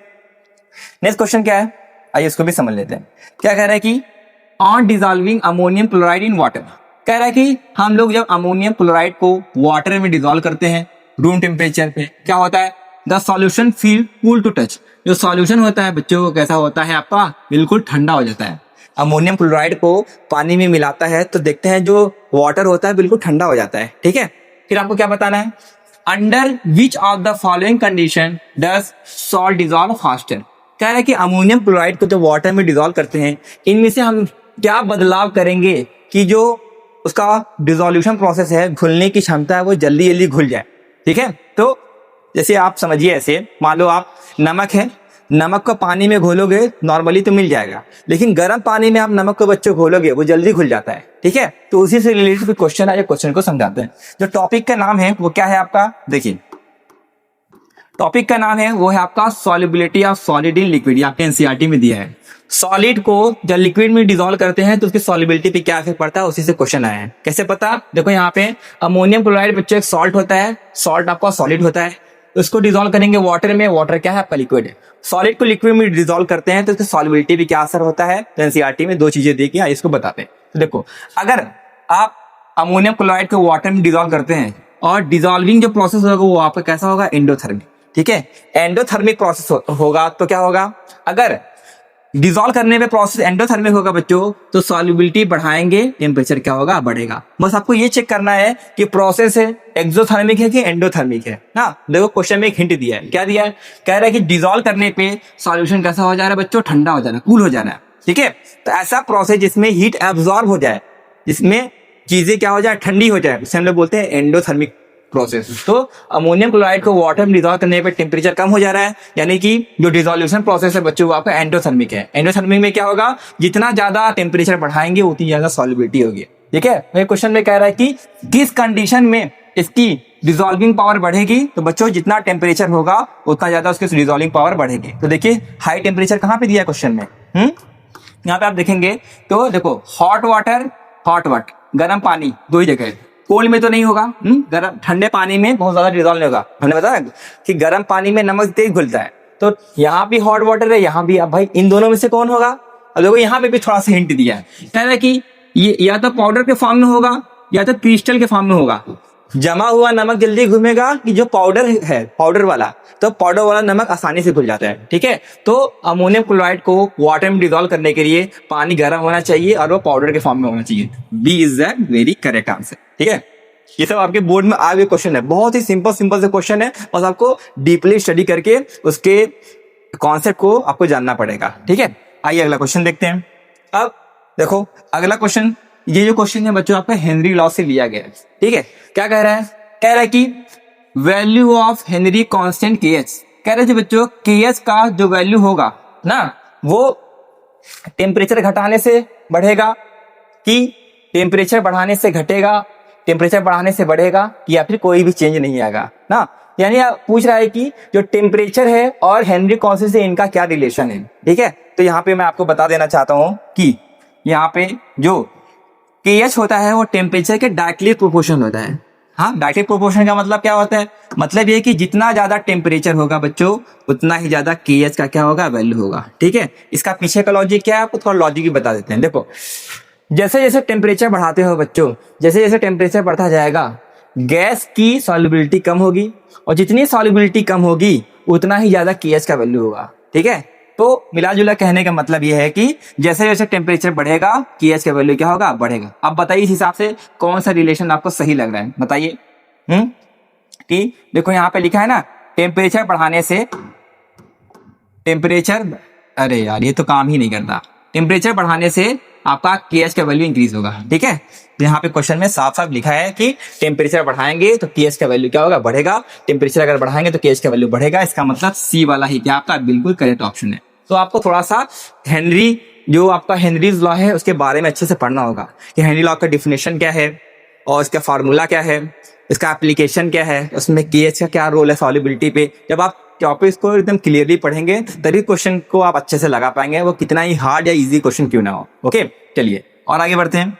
तो बच्चों नेक्स्ट क्वेश्चन क्या है, ये भी आपका थ्योरेटिकल क्वेश्चन है। टॉपिक का नाम है आइसोट्रोपिक मिक्सचर। क्या कह रहा है कि and isotropic mixture of two liquid, कह रहा है दो लिक्विड है उनका आइसोट्रोपिक मिक्सचर दिया गया है। उसके बारे में क्या बोल रहा है कि have a boiling point lower than either of two liquid. देखो कह रहा है बच्चों कि दो लिक्विड का आइसोट्रोपिक मिक्सचर हम लोगों ने बनाया है। बनाने के बाद हमने क्या देखा बच्चों, जिसका बॉइलिंग पॉइंट था वो पहले से कम था, ठीक है। अब देखो इसमें थोड़ा हिंट क्या दिया है, अगर आप गौर से देखेंगे यहाँ पे क्या लिखा है कि यहाँ पे बॉइलिंग पॉइंट क्या हो गया, लो। कह रहा बॉइलिंग पॉइंट क्या हो गया, घट गया। तो याद करिए बच्चों कि ऐसा आइसोट्रोपिक मिक्सचर जिसका बॉइलिंग पॉइंट लो हो जाएगा, कम हो जाएगा, वो आपका पॉजिटिव डेविएशन शो करेगा, ठीक है। वही क्वेश्चन में कह रहा है कि आइसोट्रोपिक मिक्सचर का जब बॉइलिंग पॉइंट कम हो जाएगा तो वो क्या होगा, निगेटिव डेविएशन शो करेगा, आइडियल सॉल्यूशन शो करेगा, पॉजिटिव डेविएशन शो करेगा कि सैचुरेटेड, ठीक है। उसी से रिलेटेड क्वेश्चन है। तो अगर आपको इस टॉपिक का वैसे नाम बता दे रहा हूं आपको, देखो ऐसा आइसोट्रोपिक मिक्सचर जिसका बॉइलिंग पॉइंट कम होता है बच्चों, उसको बोला जाता है मिनिमम बॉइलिंग आइसोट्रोप। क्या बोला जाएगा, मिनिमम बॉइलिंग आइसोट्रोप बोला जाता है, ठीक है। तो इसी डिफिनेशन से आपके क्वेश्चन आया हुआ है। ओके तो देखिएगा यहाँ पे ऐसा आइसोट्रोपिक मिक्सचर बच्चों जिसका बॉइलिंग पॉइंट कम होता है उसे क्या बोलते हैं, मिनिमम बॉइलिंग आइसोट्रोप। और मिनिमम बॉइलिंग आइसोट्रोप जो होते हैं वो आपका पॉजिटिव डेविएशन शो करता है, तो ठीक है। तो ऐसा आइसोट्रोपिक मिक्सचर जिसका बॉइलिंग पॉइंट अपने लिक्विड से कम होता है वो कैसा डेविएशन शो करेगा, आपका पॉजिटिव डेविएशन। तो बताइए कहाँ पे है, सी वाला देखिए क्या लिखा है, so positive deviation from राउथ law. मतलब डिफिनेशन अगर आपको पता होगा आइसोट्रोपिक मिक्सचर क्या होता है, मैक्सिमम क्या होता है, मिनिमम बॉइलिंग आइसोट्रोप क्या होता है, बस डिफिनेशन से ही क्वेश्चन आया हुआ है, ठीक है। चलिए नेक्स्ट क्वेश्चन, पहला क्वेश्चन क्या कह रहा है, आइए क्वेश्चन को भी हम लोग समझते हैं। तो क्वेश्चन में कह रहा है बच्चों की solubility of gas in liquid decreases with increase, ठीक है। कह रहा है कि जब गैस को लिक्विड में डिसॉल्व करेंगे बच्चों तो उसकी सॉल्युबिलिटी क्या होगी, घटेगी, ठीक है। गैस की लिक्विड में सॉल्युबिलिटी घटेगी जब हम लोग क्या बढ़ाएंगे। क्वेश्चन में कह रहा है कि क्या बढ़ाने से, इन चारों में से किसकी वैल्यू बढ़ाने से सॉल्युबिलिटी क्या होगी, घटेगी। प्रेशर बढ़ाने से, वॉल्यूम बढ़ाने से, टेम्परेचर बढ़ाने से कि number of solid part molecule बढ़ाने से ना। तो देखो यहाँ पे जो आपको क्वेश्चन लिया गया है, ठीक है, टॉपिक का नाम है solubility of gas in liquid, यानी गैस को लिक्विड में जब डिसॉल्व करते हैं तो सॉल्युबिलिटी में क्या असर पड़ता है। तो बच्चों ये दो चीजों पे डिपेंड करता है, क्या क्या चीजें हैं इसको भी देख लो। देखो प्रेशर बढ़ाओगे गैस की लिक्विड में सॉल्युबिलिटी बढ़ेगी, इसका उल्टा घटाएंगे तो सॉल्युबिलिटी घटेगी। टेम्परेचर के बारे में बात कर रहे हैं, टेम्परेचर बढ़ाएंगे सॉल्युबिलिटी घटेगा, टेम्परेचर घटाएंगे सॉल्युबिलिटी बढ़ेगा, ठीक है। तो प्रेशर बढ़ाने से सॉल्युबिलिटी बढ़ता है, टेम्परेचर बढ़ाने से सॉल्युबिलिटी घटता है ना। अब क्वेश्चन में क्या कह रहे हैं, थोड़ा क्वेश्चन को आप गहराई से समझिए। कह रहा है कि क्या बढ़ाने से सॉल्युबिलिटी घटेगी, क्या बढ़ाने से वैल्यू क्या होगी, कम होगी, ठीक है। देखो सॉल्युबिलिटी कहाँ पे कम हो रहा है, सॉल्युबिलिटी कम कहाँ पे हो रहा है, यहाँ पे सॉल्युबिलिटी कम हो रहा है और यहाँ पे, ठीक है, दो जगह सॉल्युबिलिटी घट रहा है। तो देखो क्या बढ़ाने से कम हो रहा है, टेम्परेचर बढ़ाने से सॉल्युबिलिटी कम हो रहा है, ठीक है। यहाँ पे देखिए टेम्परेचर बढ़ाएंगे सॉल्युबिलिटी कम होगा, वही कह रहा है कि क्या बढ़ाने से सॉल्युबिलिटी कम होगा, टेम्परेचर बढ़ाने से। टेम्परेचर बढ़ाने से बच्चों सॉल्युबिलिटी घट जाएगी, तो बी क्या होगा, बिल्कुल सही ऑप्शन। तो आपको ये समझना पड़ेगा बच्चों गैस की लिक्विड में जो सॉल्युबिलिटी है वो किस पे डिपेंड करता है, वो भी एनसीईआरटी में दिया है, उसको अच्छे से आप लर्न करे रहिएगा। ये सब छोटे छोटे की पॉइंट एग्जाम में बहुत ज्यादा काम देते हैं, ठीक है। चलिए नेक्स्ट क्वेश्चन क्या कह रहा है। अब देखो ये जो क्वेश्चन आया था बच्चों पीछे, कहाँ गया, हाँ ये वाला जो क्वेश्चन है बच्चों इसी का ठीक उल्टा है। इसमें कह रहा था आइसोट्रोपिक मिक्सचर का बॉइलिंग पॉइंट क्या है, कम है, लेकिन जब आप इस क्वेश्चन को आप टैली करेंगे, मिलाएंगे, तो आपको खुद ही अंदाजा हो जाएगा कि क्या पूछ रहा है। देखो यहाँ पे क्वेश्चन में कह रहा है कि दो लिक्विड है, ठीक है, और वो लिक्विड क्या है आपका एजोट्रॉपिक मिक्सचर बना रहे हैं, और दो लिक्विड का जो एजोट्रॉपिक मिक्सचर है बच्चों, उसका बॉइलिंग पॉइंट क्या है, ज्यादा है किसके मुकाबले, दोनों लिक्विड। ठीक है, कह रहा जो लिक्विड हम लोगों ने लिया है उनको मिलाने पे बच्चों जो मिक्सचर बन रहा है उनका बॉइलिंग पॉइंट क्या है, अपने बॉइलिंग पॉइंट से क्या है, ज्यादा है। ठीक है, अपने बॉइलिंग पॉइंट से क्या है, ज्यादा है। तो बताइए क्या वो कि आपका नेगेटिव डिविजन शो करेगा, कि कोई डिविजन शो नहीं करेगा, कि पॉजिटिव डिविजन शो करेगा, कि राउल्ट लॉ को फॉलो करेगा। ठीक है, तो इसके बारे में भी आपको थोड़ा सा हिंट बता दे रहे हैं। हिंट क्या है उसको समझिए आप अच्छे से। देखो अब देखो कह रहा है कि एक एजोट्रॉपिक मिक्सचर है, उसका बॉइलिंग पॉइंट इंक्रीज हो जा रहा है। बॉइलिंग पॉइंट इंक्रीज का मतलब ये होता है बच्चों, वो आपका मैक्सिमम बॉइलिंग एजोट्रॉप बनाता है, और जब भी मैक्सिमम बॉइलिंग एजोट्रॉप बनाएगा तो याद रखिएगा वो हमेशा निगेटिव डेविएशन शो करेगा। ठीक है, तो कोई क्वेश्चन पूछ रहा था कौन सा डेविएशन शो करेगा, निगेटिव डेविएशन। तो अब देखिए ऑप्शन में कौन सा निगेटिव डेविएशन दिया है। तो जब हम यहाँ पे देखेंगे, यहाँ पे थोड़ा सा सही कर ले इसको, हाँ, तो देखो कहाँ पे निगेटिव डिविजन दिया है। देखो यहाँ पे लिखा है पहले ना, show large negative division from Raoult law, तो ये ही आपका क्या है, सही ऑप्शन है ना। तो आपको बच्चों पढ़ना पड़ेगा कि एजोट्रॉपिक मिक्सचर क्या होता है, मैक्सिमम बॉइलिंग एजोट्रॉप क्या होता है, मिनिमम बॉइलिंग क्या होता है, कैसे उसको पहचानेंगे, ये आपको अच्छे से आना ही आना चाहिए। ठीक है, आइए बढ़ते हैं हम लोग नेक्स्ट क्वेश्चन की तरफ। तो नेक्स्ट क्वेश्चन क्या कह रहा है, कह रहा है कि which one of the following pair will not form ideal solution. कह रहा है कि इन चारों ऑप्शन में से कौन सा ऐसा पेयर है बच्चों जो कि आइडियल सॉल्यूशन नहीं बनाता है। कह रहे हैं इन चारों में से कौन सा सॉल्यूशन जो आइडियल सॉल्यूशन नहीं बनाता है। आप याद रखिएगा, आइडियल सॉल्यूशन नहीं बनाता है इसका मतलब नॉन आइडियल बनाता है, तो मतलब तो वही हुआ, आइडियल नहीं होगा तो क्या होगा, नॉन आइडियल है। यानी घुमा के ये पूछ रहा है इन चारों में से कौन सा सॉल्यूशन है जो आपका नॉन आइडियल सॉल्यूशन होता है ना। पहले समझिए, यहाँ पे देखो, यहाँ पे इस बातें आपको बता देना चाहते हैं कि पहले समझो कि आइडियल सॉल्यूशन और नॉन आइडियल सॉल्यूशन कौन कौन शो करता है ना बच्चों। तो देखिए आपका यहाँ पे आइडियल सॉल्यूशन कौन शो करता है, देखिए hexane, heptane, ethyl chloride, ethyl bromide, benzene और टॉल्विन बच्चों, ये आपका आइडियल सॉल्यूशन शो करता है। ठीक है, अब नॉन आइडियल कौन शो करता है, इथेनॉल और एसीटोन, कार्बन डाइसल्फाइड और acetone, nitric acid and water. Okay, अब देखो क्वेश्चन में क्या रहा है कि कौन सा शो नहीं करता है। ठीक है, तो देखो हेक्सेन, हेप्टेन आइडियल है, हेक्सेन हेप्टेन का है, आइडियल है भैया, इसको काट दो। ये तो हो गया कट, ये तो नहीं हुआ कि आइडियल है। इथाइल क्लोराइड, इथाइल ब्रोमाइड, ये भी आइडियल है। बेंजीन और टॉल्विन, ये भी आपका आइडियल है। तो कौन बचा आपका, बी वाला। तो बच्चों बस सिंपल सा क्वेश्चन पूछा था, कौन सा सॉल्यूशन जो आइडियल नहीं बनाता है। ये तीन ही आइडियल बनाते हैं, इनको छोड़ के सब नॉन आइडियल है। तो क्वेश्चन में तीन दिया था, तीनों को तो मैंने काट दिया भैया, ये तो आइडियल नहीं है। ये आइडियल है, आइडियल थोड़ी ना पूछ रहा था कौन सा आइडियल नहीं है, तो बी वाला नाइट्रिक एसिड एंड वाटर ना। तो नाइट्रिक एसिड एंड वाटर बच्चों जो होता है वो आपका नॉन आइडियल सॉल्यूशन में आता है। ठीक है, तो बस आपको आइडियल और नॉन आइडियल सॉल्यूशन का बस एग्जांपल याद करना है, अब इतना तो कर ही सकते हो ना। चलिए अगला क्वेश्चन पढ़ते हैं, क्या दिया भाई, what is the next question. कह रहा है कि एक कंपाउंड अंडरगो कंप्लीट टेट्रामराइजेशन। ठीक है, एक कंपाउंड है बच्चों जो कि क्या हो रहा है, टेट्रामराइज हो रहा है ना। टेट्रामराइज का मतलब हम आपको बताए थे, टेट्रामराइज का मतलब देखो, डाइमराइज का मतलब दो से भले एक हो जाना, ट्राइमराइज का मतलब तीन से भले एक हो जाना, और टेट्रामराइज का मतलब होता है चार से भले एक।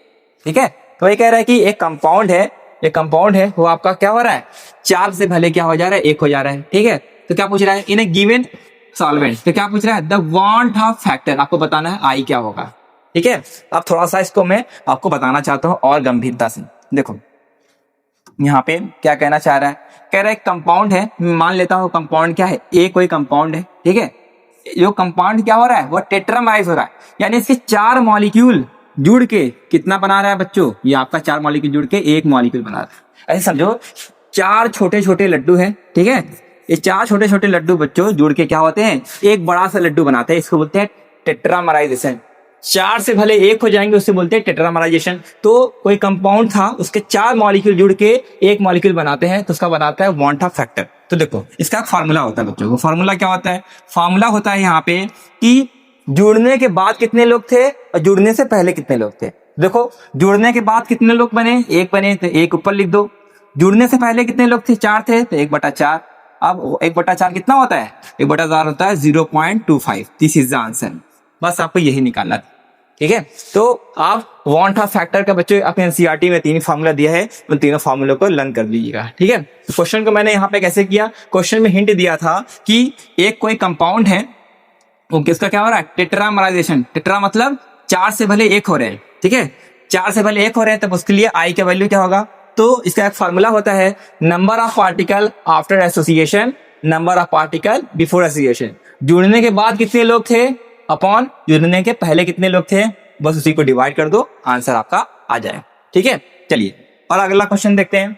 क्वेश्चन यहाँ पे है, क्या है देखिए, कह रहा है कि a compound under complete dimerisation. एक कंपाउंड है बच्चों, ठीक है, उसका क्या हो रहा है? डाइमराइज हो जा रहा है, ठीक है, in a given solvent the van't Hoff factor i. देखो सेम पिछला वाला ही क्वेश्चन था। हाँ, जो ये क्वेश्चन था इसमें टेट्रामराइजेशन हो रहा है और यहाँ पे क्या हो रहा है आपका? डाइमराइजेशन होता है। तो जल्दी से बताइए मेरे लिखने से पहले ये क्या इसका सही आंसर होगा। देखिए, डाइमराइज का मतलब क्या होता है? डाइमराइज का मतलब ये है कि 2 से भले क्या हो जा रहा है? 1 हो जा रहा है, ठीक है, यानी कि कोई मॉलिक्यूल था, उसका 2 पार्टिकल बच्चों जुड़ के कितने पार्टिकल बना रहे हैं? पूरे के पूरे 1 पार्टिकल बना रहे हैं। तो आई का वैल्यू कैसे निकालेंगे? क्यों, बाद में कितने पार्टिकल, शुरू में कितने पार्टिकल? बाद में कितने पार्टिकल है? 1 अपॉन शुरू में कितने पार्टिकल थे बच्चों? 2। 1/2 का मतलब क्या होता है? 0.5। तो देखिए किस ऑप्शन में आप मैच कर रहा है। 0 पॉइंट कहाँ पे है? या 0.5। तो कितना सिंपल सा क्वेश्चन था। फार्मूला लगाइए, कॉन्सेप्ट लगाइए, आंसर लाइए बच्चों। फ्री का नंबर देके जा रहा है। चलिए अगला क्वेश्चन। फिर क्या कर रहा है यहाँ पे, आगे समझते हैं। कह रहा है यहाँ पे compound CaCl2.6H2O undergo complete dissociation. ठीक है, कि ये जो आपका कंपाउंड है बच्चों, उसका क्या हो रहा है? डिसोसिएशन हो रहा है इन वाटर। कह रहे जब CaCl2 को वाटर में हम लोग ऐड करते हैं वो टूट जा रहा है, ठीक है, टूटने के बाद क्या हो रहा है बच्चों? तो बता रहा है कि वांट ऑफ फैक्टर आई क्या होगा। आइए फिर से वही सवाल आ गया वांट ऑफ फैक्टर का, सोचो कितना इंपॉर्टेंट है। देखिए क्वेश्चन में दिया है कि CaCl2 कैल्शियम क्लोराइड के बच्चे जो हम लोग वाटर में डिजोल्व करते हैं तो टूट जाता है। यहां से ये ब्रेक होता है, अब ब्रेक होने के बाद बनाता है Ca2+ और 2Cl- बनाता है ना। तो इसलिए आई का वैल्यू हम लोग यहाँ पे कैसे निकाले थे कुछ देर पहले? हाँ, जुड़ने के बाद में कितने लोग थे अपॉन पहले कितने लोग थे, सेम वही कॉन्सेप्ट लगाना है बच्चों। बाद में कितने लोग हैं और शुरू में कितने लोग हैं। तो यहाँ पे देखिए कितने लोग हैं, 2 और 1 3, बाद में 3 लोग थे और शुरू में ये पूरा का पूरा 1 था। तो 3/1 कितना हो जाएगा? 3। This is the correct option. तो देखिए किस ऑप्शन में 3 मैच कर रहा है। किस ऑप्शन में है? 3 3 3 3, हाँ सी वाले ऑप्शन में है। हाँ, तो बस जो चाहे आपका कोई कंपाउंड टूट रहा हो या जुड़ रहा हो, फॉर्मूला वही लगाना है, बाद में अपॉन पहले, बाद में 3 अपॉन पहले 1, हिसाब किताब खत्म। नेक्स्ट अगला क्वेश्चन क्या कह रहा है? ये भी थ्योरेटिकल क्वेश्चन है, लॉजिकल क्वेश्चन है, इसको भी आप समझिए। 1 mole of liquid A and 2 mole of liquid B make a solution. कह रहा है कि 1 मोल लिक्विड A का है, 2 मोल लिक्विड B का है, ठीक है, ये दोनों मिलने के बाद एक सॉल्यूशन बनाते हैं बच्चों। इसका वेपर प्रेशर कितना है? 40 टॉर। ठीक है, हमने क्या किया? 2 लिक्विड को लिया, लिक्विड को मिलाया, मिलाने के बाद प्रेशर आ रहा है 40 टॉर का। ठीक है, तो क्या पूछ रहा है? The vapour pressure of pure A and B। कह रहा है कि यहाँ पे A का वेपर प्रेशर और B का वेपर प्रेशर कितना दिया है? A का दिया है 45 टॉर और B का दिया 30 टॉर। बताना है जो सॉल्यूशन है, जो हम लोगों ने लिक्विड A और B का जो सॉल्यूशन बनाया है वो आइडियल सॉल्यूशन है, पॉजिटिव डेविएशन शो करता है, नेगेटिव डेविएशन शो करता है कि मैक्सिमम बॉइलिंग एजेंट्रॉप बनाता है। ठीक है, आइए इसको मैं थोड़ा सा और अच्छे से समझाता हूँ कहानी को बता के। देखो सॉल्यूशन में क्या है समझिए। क्या क्वेश्चन में दिया है आपको? लिक्विड A, हाँ यहाँ पे क्या दिया है? Pure vapour pressure of A। देखो A का बच्चों आपको दिया है वेपर प्रेशर, कितना वेपर प्रेशर दिया है A का आपको दिया है 45 टॉर। ठीक है, हमने लिख लिया। और B का वेपर प्रेशर कितना दिया है? B का वेपर प्रेशर यहाँ पे दिया है 30 टॉर। ठीक है, लिख लो, B का वेपर प्रेशर दिया है 30 टॉर। ओके, अब देखो होना क्या चाहिए था समझिए। अगर मान लो इनके और इनको मिलाओ, मिलाने के बाद क्या होगा? अगर मान लो इनका टोटल प्रेशर निकालोगे, पूछ रहा है ना यहाँ पे क्या लिख रहा है कि टोटल वेपर प्रेशर, टोटल निकालिए तो A का 45, B का 30, दोनों को जोड़ो, 5 + 0 5, 4 + 3 7, 75 ये आना चाहिए था। टोटल तो इतना है, लेकिन क्वेश्चन में कितना दिया है इसको भी देखिए। क्वेश्चन में जो टोटल आ रहा है क्या आ रहा है? 40 आ रहा है। हाँ, नॉर्मली बच्चों क्या होता है, A और B को हम मिलाएंगे, 45 इसका है, 30 इसका है, तो आना कितना चाहिए था? 75। लेकिन क्वेश्चन के हिसाब से टोटल प्रेशर कितना आ रहा है? 40। टोटल प्रेशर क्या आ रहा है? 40। यानी बच्चों जो प्रेशर है वो क्या हो रहा है? घट जा रहा है। ठीक है, प्रेशर घटने का मतलब क्या है पता है? प्रेशर घटने का बच्चों मतलब होता है प्रेशर आना चाहिए 75 लेकिन आया है 40, यानी जो वेपर प्रेशर है सॉल्यूशन का वो कहीं ना कहीं क्या हो गया, घट गया है। ठीक है बच्चों, जब वेपर प्रेशर घट जाता है, याद रखिएगा, जब वेपर प्रेशर घट जाता है बच्चों तो वो आपका शो करता है निगेटिव डेविएशन। क्या शो करेगा, negative deviation, negative deviation show करेगा। और यही आपका क्या हो जाएगा, आंसर हो जाएगा। ठीक है, तो देखो मैंने थोड़ा सा यहाँ से लॉजिक लगाया, वो लॉजिक क्या है समझिए। देखो क्वेश्चन में बच्चों दिया गया था ए का वेपर प्रेशर 45 है, अब बी का क्या है 30 है, तो 45 और 3 मिलाएंगे तो 70, 45 इतना प्रेशर आना चाहिए था। ये क्वेश्चन के हिसाब से कह रहे हैं इनका टोटल प्रेशर 40 है। ठीक है, सॉरी, तो 75 आना चाहिए था लेकिन 40 आया है, यानी वेपर प्रेशर क्या हो गया, घट गया है। तो किसी भी सॉल्यूशन का बच्चों जब वेपर प्रेशर तभी घटता है जो आपका निगेटिव डेविएशन शो करता है। तो निगेटिव डेविएशन कहाँ पे, शो निगेटिव डेविएशन, तो सी आपका क्या हो जाएगा, बिल्कुल करेक्ट ऑप्शन हो जाएगा। ओके, चलो अगला क्वेश्चन देखते हैं। तो भैया अगला क्वेश्चन क्या है यहाँ पे, ये क्वेश्चन भी आपका बिल्कुल लॉजिकल क्वेश्चन है। कह रहा है कि if molality of dilute solution is double, कह रहा है कि बच्चों कोई सॉल्यूशन है, उस सॉल्यूशन को मोलैलिटी को अगर हम लोग क्या कर दे रहे हैं, डबल कर रहे हैं, दुगना कर दे रहे हैं।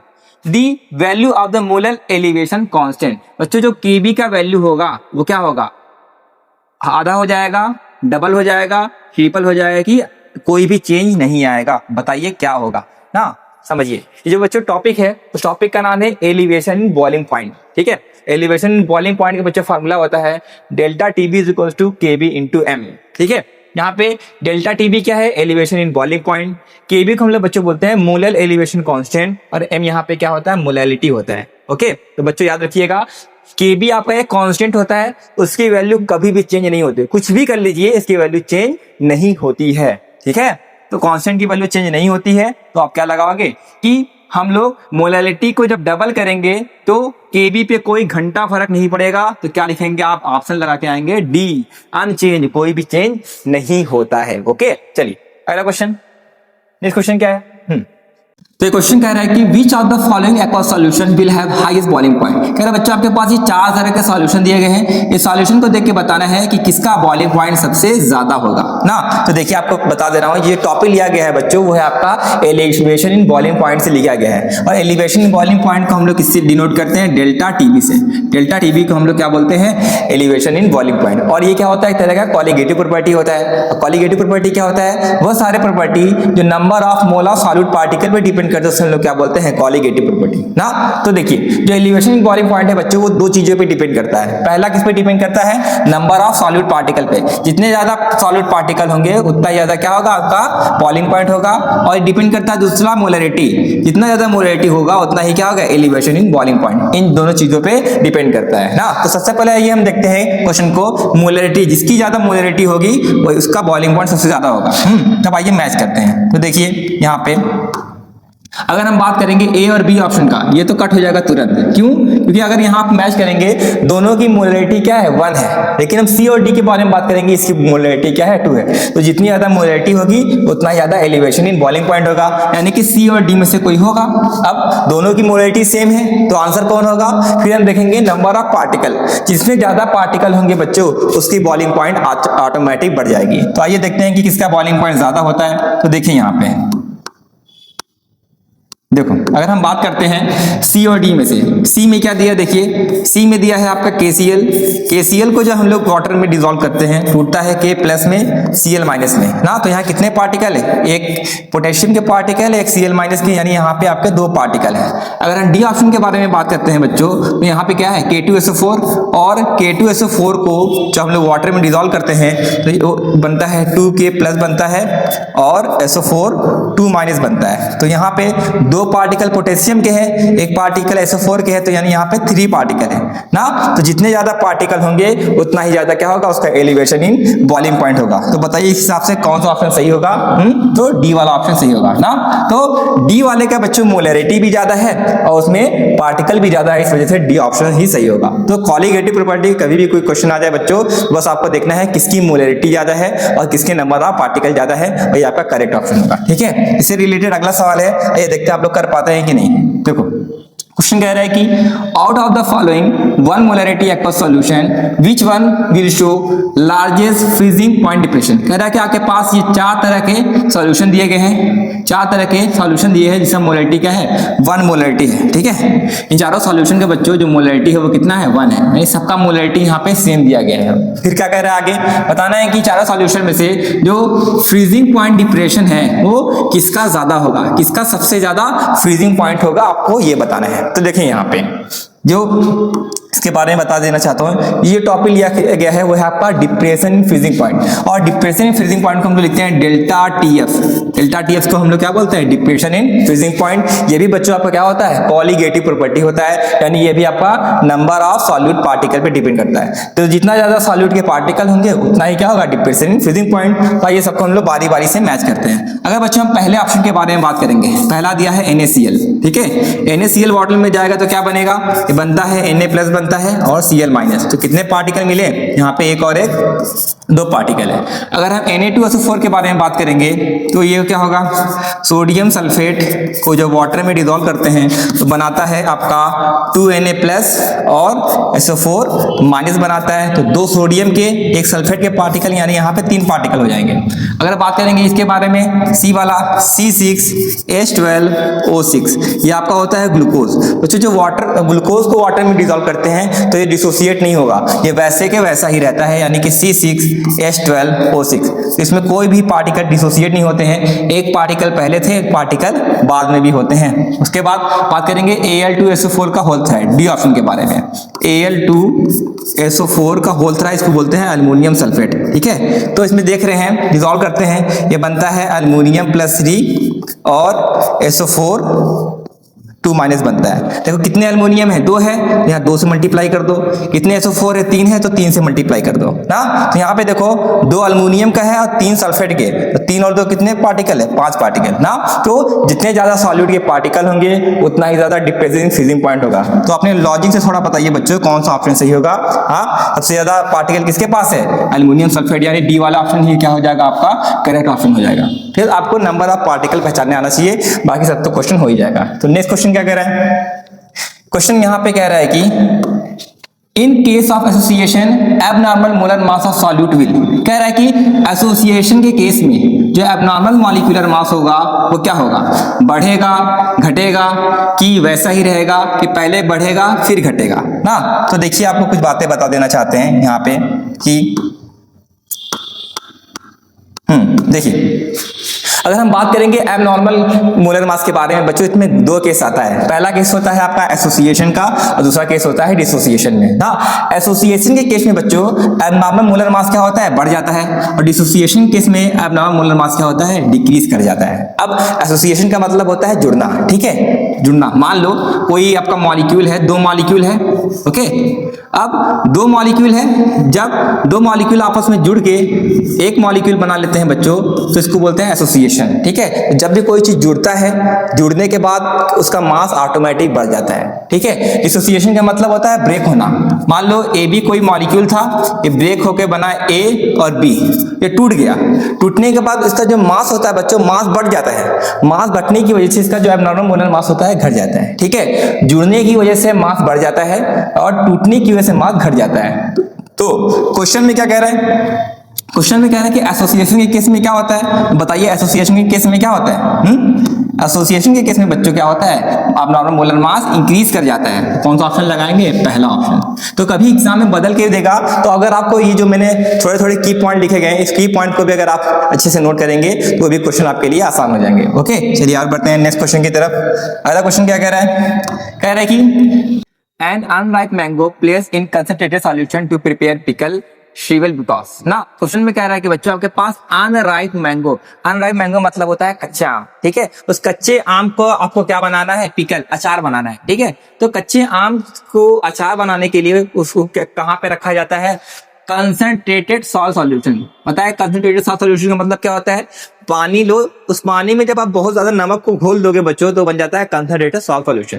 तो कंसंट्रेटेड सॉल्ट सॉल्यूशन में जब आम को रखते हैं ना तो क्या होता है, वो शीवल हो जाता है। शीवल का मतलब होता है सिकुड़ जाता है, थोड़ा सा सिकुड़ जाता है। जैसे आप किशमिश को रखो, किशमिश, फूले हुए किशमिश को आप धूप में रख देंगे, देखोगे एकदम सिकुड़ जाता है। तो वही कह रहा है कि कंसंट्रेटेड सॉल्ट सॉल्यूशन में मैंगो को रखते हैं वो सिकुड़ जाता है। ऐसा क्यों होता है? आपके पास ये 4 ऑप्शन है। तो देखिए बच्चों, ये टॉपिक है, वो टॉपिक लिया गया कहाँ से? ऑस्मोसिस से। आपको पता है ऑस्मोसिस का मतलब क्या होता है? ऑस्मोसिस का मतलब होता है फ्लो ऑफ सॉल्वेंट। सॉल्वेंट के फ्लो को हम लोग बोलते हैं ऑस्मोसिस। और ये सॉल्वेंट कहाँ से कहाँ फ्लो होता है बच्चों? लो कंसंट्रेटेड सॉल्यूशन से हाई कंसंट्रेटेड सॉल्यूशन में फ्लो होता है, या फिर कह लो ये जहां ज्यादा सॉल्वेंट होता है वहां से कम सॉल्वेंट की तरफ फ्लो होता है ना। अब देखो क्वेश्चन में क्या कह रहा है, देखो कह रहा है यहाँ पे उन्होंने क्या ले लिया है, एक कंटेनर में ले लिया है क्या, कंसंट्रेटेड सॉल्ट सॉल्यूशन ले लिया है। ओके, अब उसमें उन्होंने क्या रख दिया है, मैंगो को रख दिया है। ठीक है, अब मैंगो को जब इस सॉल्यूशन में रखेंगे बच्चों तो क्या होगा, वहां पर होगा ऑस्मोसिस। ठीक है, ऑस्मोसिस में क्या होगा, देखो जो सॉल्वेंट होंगे बच्चों, मैंगो से सॉल्वेंट बाहर आ जाएंगे। मैंगो से सॉल्वेंट कहाँ जाएगा, बाहर। क्यों? क्योंकि ये जो आपका ऑस्मोसिस होता है वो कहाँ से होता है, लो कंसंट्रेटेड से हाई कंसंट्रेटेड। अब ये जो सॉल्यूशन है ये कैसा है बच्चों, जो सॉल्यूशन में रखा गया है ये हाई कंसंट्रेटेड है, और जब मैंगो का कंसंट्रेशन है बच्चों वो क्या है, आपका लो है। तो इसीलिए जो सॉल्वेंट मॉलिक्यूल है वो लो कंसंट्रेशन से हाई की तरफ आते हैं, जिसकी वजह से वो सिकुड़ जाता है। ठीक है, तो यही इसका करेक्ट ऑप्शन है। देखिए किस ऑप्शन में है, यहाँ पे देखो, इसमें देखो लिखा है रिवर्स ऑस्मोसिस। रिवर्स ऑस्मोसिस में तो ऐसा कुछ नहीं होता है, तो दोनों ऑप्शन कट गया। ऑस्मोसिस यहाँ दिया है, ऑस्मोसिस यहाँ, इन दोनों में से कोई होगा ना। तो क्या हो रहा है, जो मैंगो है वो सिकुड़ जाता है। क्यों? इट लूज वाटर, वाटर को क्या करता है, लूज करता है, वाटर को बाहर निकाल देता है, इस वजह से वो क्या होता है, सिकुड़ जाता है। अगर बच्चों गेन करने की वजह से वो स्वेल हो जाता है, फूल जाता है। लेकिन यहाँ पे क्या लिखा है, श्रीवल। ठीक है, इस तरीके से इस क्वेश्चन को हमने लगाया है। ओके, आइए अब हम लोग नेक्स्ट क्वेश्चन की तरफ बढ़ते हैं। ये क्वेश्चन क्या कह रहा है, देखिए कह रहा है कि the value of Henry constant pH। कह रहा है बच्चों जो हेनरी कांस्टेंट होता है इसकी वैल्यू क्या होगी। कह रहे कि इसकी वैल्यू बढ़ने से सॉल्युबिलिटी बढ़ेगी, इसकी वैल्यू बढ़ने से सॉल्युबिलिटी घटेगी, हाँ, इसकी वैल्यू हमेशा कांस्टेंट होती है, या फिर ये सॉल्युबिलिटी से डिपेंड ही नहीं करता। देखो ये जो क्वेश्चन बच्चों लिया गया है, टॉपिक का नाम है आपका हेनरीज लॉ। ठीक है, हेनरी लॉ का फार्मूला जो है उसमें आता है चीज KH को हम लोग बोलते हैं बच्चों हेनरीज कांस्टेंट। ठीक है, तो जो आपका हेनरी कांस्टेंट होता है वो सॉल्युबिलिटी की इनवर्सली प्रोपोर्शन होता है। इनवर्सली प्रोपोर्शन का मतलब अगर आपका हेनरी कांस्टेंट का वैल्यू बढ़ेगा इसका मतलब सॉल्युबिलिटी घटेगी, और हेनरी कांस्टेंट की वैल्यू घटेगी तो सॉल्युबिलिटी क्या होगी, इंक्रीज करेगी ना। तो यही आपके सवालों का जवाब है। अब देखो ऑप्शन के हिसाब से क्या है, ऑप्शन को हम लोग मैच करते हैं। तो देखिए यहाँ पे ऑप्शन में क्या कह रहा है, कह रहा है कि इसकी वैल्यू बढ़ेगी तो सॉल्युबिलिटी बढ़ेगी, तो जी नहीं, इसकी वैल्यू बढ़ेगी तो सॉल्युबिलिटी घटेगी। बी वाला ऑप्शन देखेंगे, इसकी वैल्यू बढ़ेगी तो सॉल्युबिलिटी घटेगी, तो जी हाँ, इसकी वैल्यू अगर बढ़ेगी तो सॉल्युबिलिटी क्या होगी, घटेगी। तो बी वाला ही क्या है आपका बिल्कुल सही ऑप्शन है। तो कितना सिंपल सा क्वेश्चन था, बस आपको KH और सॉल्युबिलिटी में रिलेशन पता होना चाहिए, उससे रिलेटेड आप आंसर को टिक कर सकते हैं। ठीक है, आइए देखते हैं कि नेक्स्ट क्वेश्चन क्या है। इस क्वेश्चन यहाँ पे कह रहा है कि Which of the following aqueous solution will have highest freezing point। कह रहा है बच्चों चारों सॉल्यूशन में से कौन सा सॉल्यूशन है जिसकी फ्रीजिंग पॉइंट क्या है, सबसे ज्यादा है, सबसे ज्यादा। ठीक है, अब ये जो क्वेश्चन लिया गया है वो है आपका लिया गया है डिप्रेशन इन फ्रीजिंग पॉइंट, और हमने बताया था डिप्रेशन इन फ्रीजिंग पॉइंट को किससे लिखते हैं, इसको लिखते हैं डेल्टा TF से।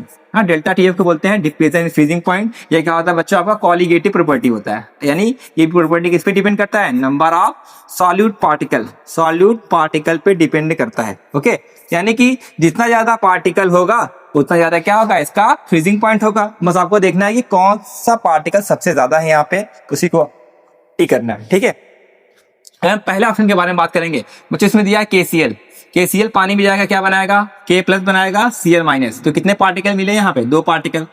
Na2SO4 के बारे में बात करेंगे बच्चों, तो जो आपका Na2SO4 है टूटता है 2Na+ में, और SO4 2- में ब्रेक होता है, तो 2 और 1 इसके 3 पार्टिकल मिल गए।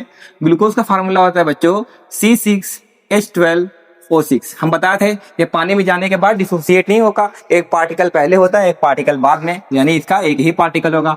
AlCl3 के बारे में बात करेंगे, ये टूटता है आपका अल्मोनियम +3 में और 3Cl- में। तो एक अल्मोनियम के पार्टिकल है, 3 क्लोरीन के पार्टिकल है, पूरे मिला के 4 पार्टिकल है ना। तो जो भी कॉलिगेटिव प्रॉपर्टी होता है बच्चों उसमें देखा जाता है कितने सॉल्यूट के पार्टिकल है। तो सबसे ज्यादा सॉल्यूट के पार्टिकल कहाँ है, सबसे ज्यादा यहाँ पे सॉल्यूट के पार्टिकल आपको किधर दिख रहे हैं बताइए। देखिए सबसे ज्यादा पार्टिकल कहाँ पे है, डी वाले में, तो डी वाला ही क्या होगा आपका बिल्कुल करेक्ट ऑप्शन होगा। तो जब भी आपका कोई भी कॉलिगेटिव प्रॉपर्टी का क्वेश्चन आ जाए तो देखना है कितने ज्यादा पार्टिकल है, तो ज्यादा पार्टिकल होगा वही आपका सही ऑप्शन होगा। ठीक है, तो नेक्स्ट क्वेश्चन क्या कहता है, पहला क्वेश्चन कह रहा है कि the freezing point of 1 molar KCl solution assuming KCl to be completely dissociated in water। ना अगर आपके पास KCl का सॉल्यूशन है, उसकी मोलरिटी कितना दिया है 1, ठीक है, एक KCl का सॉल्यूशन है उसकी मोलरिटी 1 दिया है। फिर आगे क्या कह रहा है कि हम ये मान के चलते हैं बच्चों जो KCl है वो पूरी तरीके से डिसोसिएट हो रहा है जब उसको हम लोग वाटर में डिसॉल्व करते हैं, तो उसका फाइंड आउट क्या करना है, ये जो आपका KCl का सॉल्यूशन है बच्चों उसका हमें फ्रीजिंग पॉइंट फाइंड आउट करना है ना। अब देखो ये जो टॉपिक है वो टॉपिक लिया गया है कहाँ से, टॉपिक लिया गया है डिप्रेशन इन फ्रीजिंग पॉइंट। बच्चों डिप्रेशन फ्रीजिंग पॉइंट का फार्मूला होता है delta TF is equal to TF not minus TF is equal to I into KF into M। अब यहाँ पे डेल्टा TF क्या है, depression in freezing point, TF not है बच्चों freezing point of pure solvent, TF है आपका freezing point of solution, और I है आपका वांट ऑफ फैक्टर, और M क्या है आपका बच्चों मोलरिटी। जो KF है, KF को हम लोग बोलते हैं आपका फ्रीजिंग पॉइंट डिप्रेशन कांस्टेंट। ठीक है, अब क्वेश्चन में क्या क्या दिया है पहले आप ये नोट डाउन कर लो, तो क्वेश्चन में क्या क्या दिया है इसको दिखा देता हूँ आपको। जो मोलरिटी है बच्चों वो कितना दिया है क्वेश्चन में 1, देखो मोलरिटी कितना दिया है 1 दिया है, और KF का भी वैल्यू दिया है, KF की वैल्यू कितना दिया है 1.86, चलो ये भी लिख लिया। तो हमें क्या क्या मिल गया, हमें M की वैल्यू मिल गई, KF की वैल्यू मिल गई, ठीक है, और हमें क्या निकालना है यहाँ पे क्वेश्चन में फ्रीजिंग पॉइंट ऑफ सॉल्यूशन। हमें सॉल्यूशन का फ्रीजिंग पॉइंट यानी हमें TF अभी नहीं मिला है, उसको हमें फाइंड आउट करना है। ठीक है, अब देखो TF नॉट क्या है बच्चों, TF नॉट जो होता है वो है आपका क्या सॉल्वेंट का फ्रीजिंग पॉइंट। यहाँ सॉल्वेंट कौन है, देखो वाटर ना, किसी चीज को पानी में घोलते हैं तो पानी क्या होता है सॉल्वेंट होता है। और बच्चों वाटर का फ्रीजिंग पॉइंट कितना होता है आपको पता है, वाटर का फ्रीजिंग पॉइंट होता है 0 डिग्री सेल्सियस। ठीक है, तो इसकी वैल्यू भी मिल गई हमें। अब बस हमें I की वैल्यू पता करनी है, पता कर लेंगे। देखो कैसे पता करेंगे, KCl पानी में जाएगा किसमें टूटता है, K प्लस में टूटता है Cl माइनस में, तो जितने पार्टिकल हमें मिलते हैं बच्चों वही I का वैल्यू होता है। तो I की वैल्यू यहाँ कितना हो जाएगा, एक K और एक Cl, यानी I की वैल्यू क्या होगा 2 होगी। बस इसी वैल्यू को उठा के हमें फार्मूले में क्या करना है पुट कर देना है, हमारा आंसर आ जाएगा। ठीक है, तो आइए बारी बारी से हम लोग रखते हैं। तो देखो यहाँ पे delta TF is equals to, अब TF नॉट कितना है, TF नॉट कितना है बच्चों 0 डिग्री है, 0 लिख दो, माइनस TF क्या है, TF हमें निकालना है, देखो TF निकालना है उसको वैसे ही छोड़ दो। ठीक है, एक इसके बराबर चल रहा है।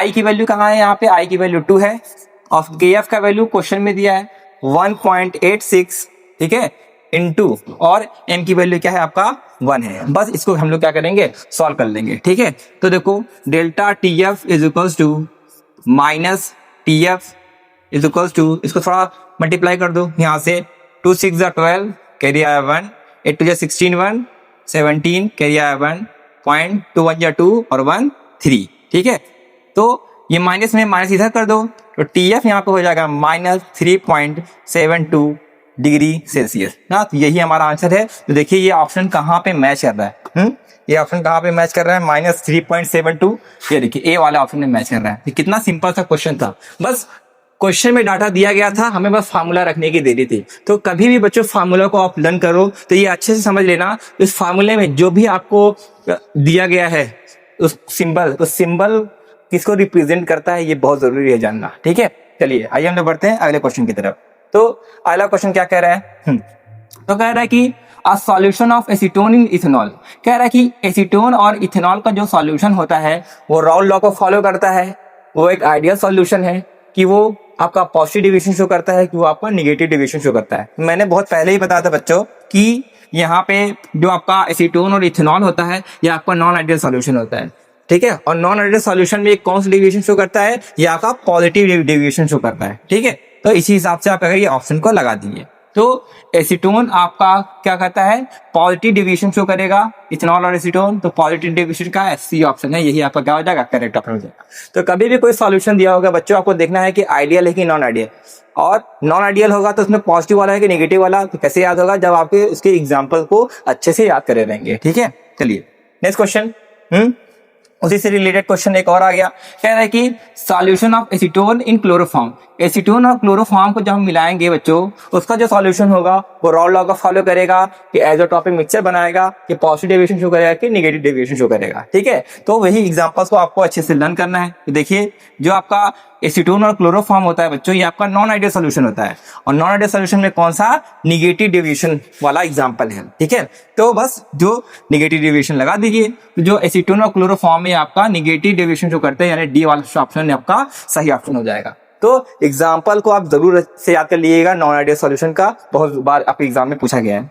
फिर नेक्स्ट क्वेश्चन क्या कह रहा है, क्वेश्चन यहाँ पे कह रहा है आपका कि on mixing 3 ml of acetone in 20 ml of chloroform. कह रहा है कि 30 ml एसीटोन को 20 ml क्लोरोफॉर्म में मिलाते हैं, जो टोटल वॉल्यूम आता है ना, वो क्या होता है, 10 के बराबर होता है, 50 से कम होता है, या 50 से ज्यादा होता है, या 50 के बराबर होता है। देखो वैसे नॉर्मली क्या होना चाहिए आपके हिसाब से बताइए। अगर हम लोग 30 ml को मिलाते हैं 20 ml में, नॉर्मली कितना होता है बच्चों, 30 और 20 50 होना चाहिए।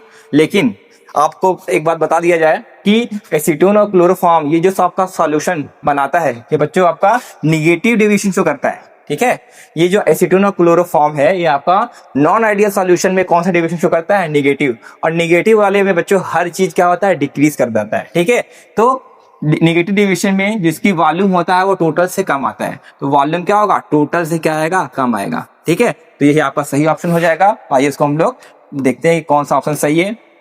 तो 50 से कम कहाँ पे है, तो देखो बी वाला ऑप्शन में क्या कह रहा है, लेस देन 50, 50 से क्या होगा, कम हो जाएगा। क्योंकि निगेटिव डेविएशन में बच्चों क्या होता है, निगेटिव डेविएशन में फोर्स ऑफ अट्रैक्शन बढ़ जाता है, जिसकी वजह से वॉल्यूम घट जाता है। ठीक है, ये था इसके पीछे का कॉन्सेप्ट। और कह रहा है कि which of the following solution will have highest boiling point. आपके पास चारों सॉल्यूशन दिया गया है, कह रहा है बताइए किसका, ये जो सॉल्यूशन है किसका सबसे ज्यादा बॉइलिंग पॉइंट होगा।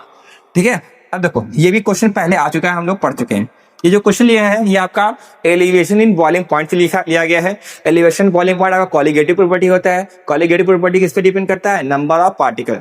जितने ज्यादा पार्टिकल होंगे उतना ही ज्यादा इसका बॉइलिंग पॉइंट होगा। आइए फटाफट से देख लेते हैं। केसीएल क्या होगा, केसीएल आपका डिसोसिएट हो जाता है वाटर में। जब इसको डिसॉल्व करते हैं तो क्या होता है आपका, ये जाता है पानी में, बनाता है क्या, K+ बनाता है और Cl-। तो यहाँ पे कितने पार्टिकल है, यहाँ पे सिर्फ 2 पार्टिकल। ग्लूकोज के बारे में बता दें, ग्लूकोज का फार्मूला C6H12O6। ये डिसोसिएट नहीं होता है बच्चों, ये एक पार्टिकल पहले भी रहता है, एक पार्टिकल बाद में भी। यूरिया का फार्मूला होता है आपका NH2CO NH2। This is the formula of urea. Urea भी डिसोसिएट नहीं होता, तो यूरिया का भी वैल्यू क्या होगा, 1 होगा। CaCl2 के बारे में बात करेंगे, ये वाटर में जाता है, बनाता है Ca2+ और 2Cl-। 2 Cl का मान देता है Ca का, यानी यहाँ पे कितने पार्टिकल है, 3 पार्टिकल है। तो जितने ज्यादा आपके सॉल्यूट के पार्टिकल होंगे उतना ज्यादा इसका बॉइलिंग पॉइंट होगा। तो बताइए कौन सा होगा, आपका डी वाला ऑप्शन क्या हो जाएगा, करेक्ट हो जाएगा। आप यहाँ से देख के पहचान भी सकते हैं, कैसे, देखो यहाँ पे Cl कितना है, 2 है, Ca कितना है, 1 है, 2 1 कितना हो गया, 3। और यहाँ पे देखो Cl 1 है, पोटेशियम 1 है, 1 1 2 हो गया ना। तो आप यहाँ से भी डायरेक्ट काउंट कर सकते हैं, आपको इतना काम धाम करने की कोई जरूरत नहीं पड़ेगी। ठीक है, अब देखिए नेक्स्ट क्वेश्चन क्या कह रहा है, यहाँ पे कह रहा है कि which are the following solution in water have lowest freezing point. इन चारों सॉल्यूशन में से कौन सा सॉल्यूशन है बच्चों जिसका आपका फ्रीजिंग पॉइंट सबसे कम है, आपको ये बताना है। वही है, ये क्वेश्चन कहां से लिया गया है, आपका डिप्रेशन इन फ्रीजिंग पॉइंट। और डिप्रेसिंग फ्रीजिंग पॉइंट अगेन क्या है, कॉलिगेटिव प्रॉपर्टी है। फिर आपको नंबर ऑफ पार्टिकल देखना है ना। इसमें देखो एक पोटेशियम का पार्टिकल, एक Cl का पार्टिकल है, तो यहाँ पे 2 पार्टिकल है। यूरिया डिसोसिएट नहीं होता है, तो इसका वैल्यू 1 हो जाएगा। ग्लूकोज भी नहीं होता है, इसका वैल्यू 1 हो जाएगा। CaCl2 में 2 Cl के पार्टिकल है, एक Ca के पार्टिकल है, 2 और 1 कितना हो जाएगा, 3 पार्टिकल। जितने ज्यादा पार्टिकल होंगे उतना ही कम उसका क्या होगा, फ्रीजिंग पॉइंट होगा। बस यहीं पे हो जाता है इसका क्वेश्चन फिनिश। हाँ, तो हम लोगों ने आज बहुत सारे क्वेश्चन लगा लिए हैं। आपने देखा होगा जो क्वेश्चन है वो बैक टू बैक रिपीट कर रहे हैं। ठीक है, तो जो भी क्वेश्चन बच्चों बहुत ज्यादा रिपीट कर रहे हैं, इसका मतलब ये है कि वो टॉपिक इंपॉर्टेंट है। मैंने इस वीडियो में आपको जितने भी टॉपिक पढ़ाए हैं उस टॉपिक को आप अलग से कॉपी पे लिख के उसको तैयार करिएगा। अगर जो भी टॉपिक होगा उस टॉपिक से रिलेटेड उसका डिफिनेशन, उसका फार्मूला, उसका न्यूमेरिकल, उसका एग्जाम्पल याद कर लीजिएगा। एग्जाम में आपके लिए बहुत ज्यादा बेनिफिट होगा। ठीक है, आई होप सो ये वीडियो आपके लिए बहुत ही हेल्पफुल लगा होगा। इस वीडियो को आप ज्यादा से ज्यादा अपने दोस्तों को शेयर करिए, चैनल को सब्सक्राइब करना मत भूलिएगा। ठीक है, ऐसे ही मिलते हैं मजेदार वीडियो में हम लोग नेक्स्ट वीडियो में। ठीक है, हैव अ गुड डे।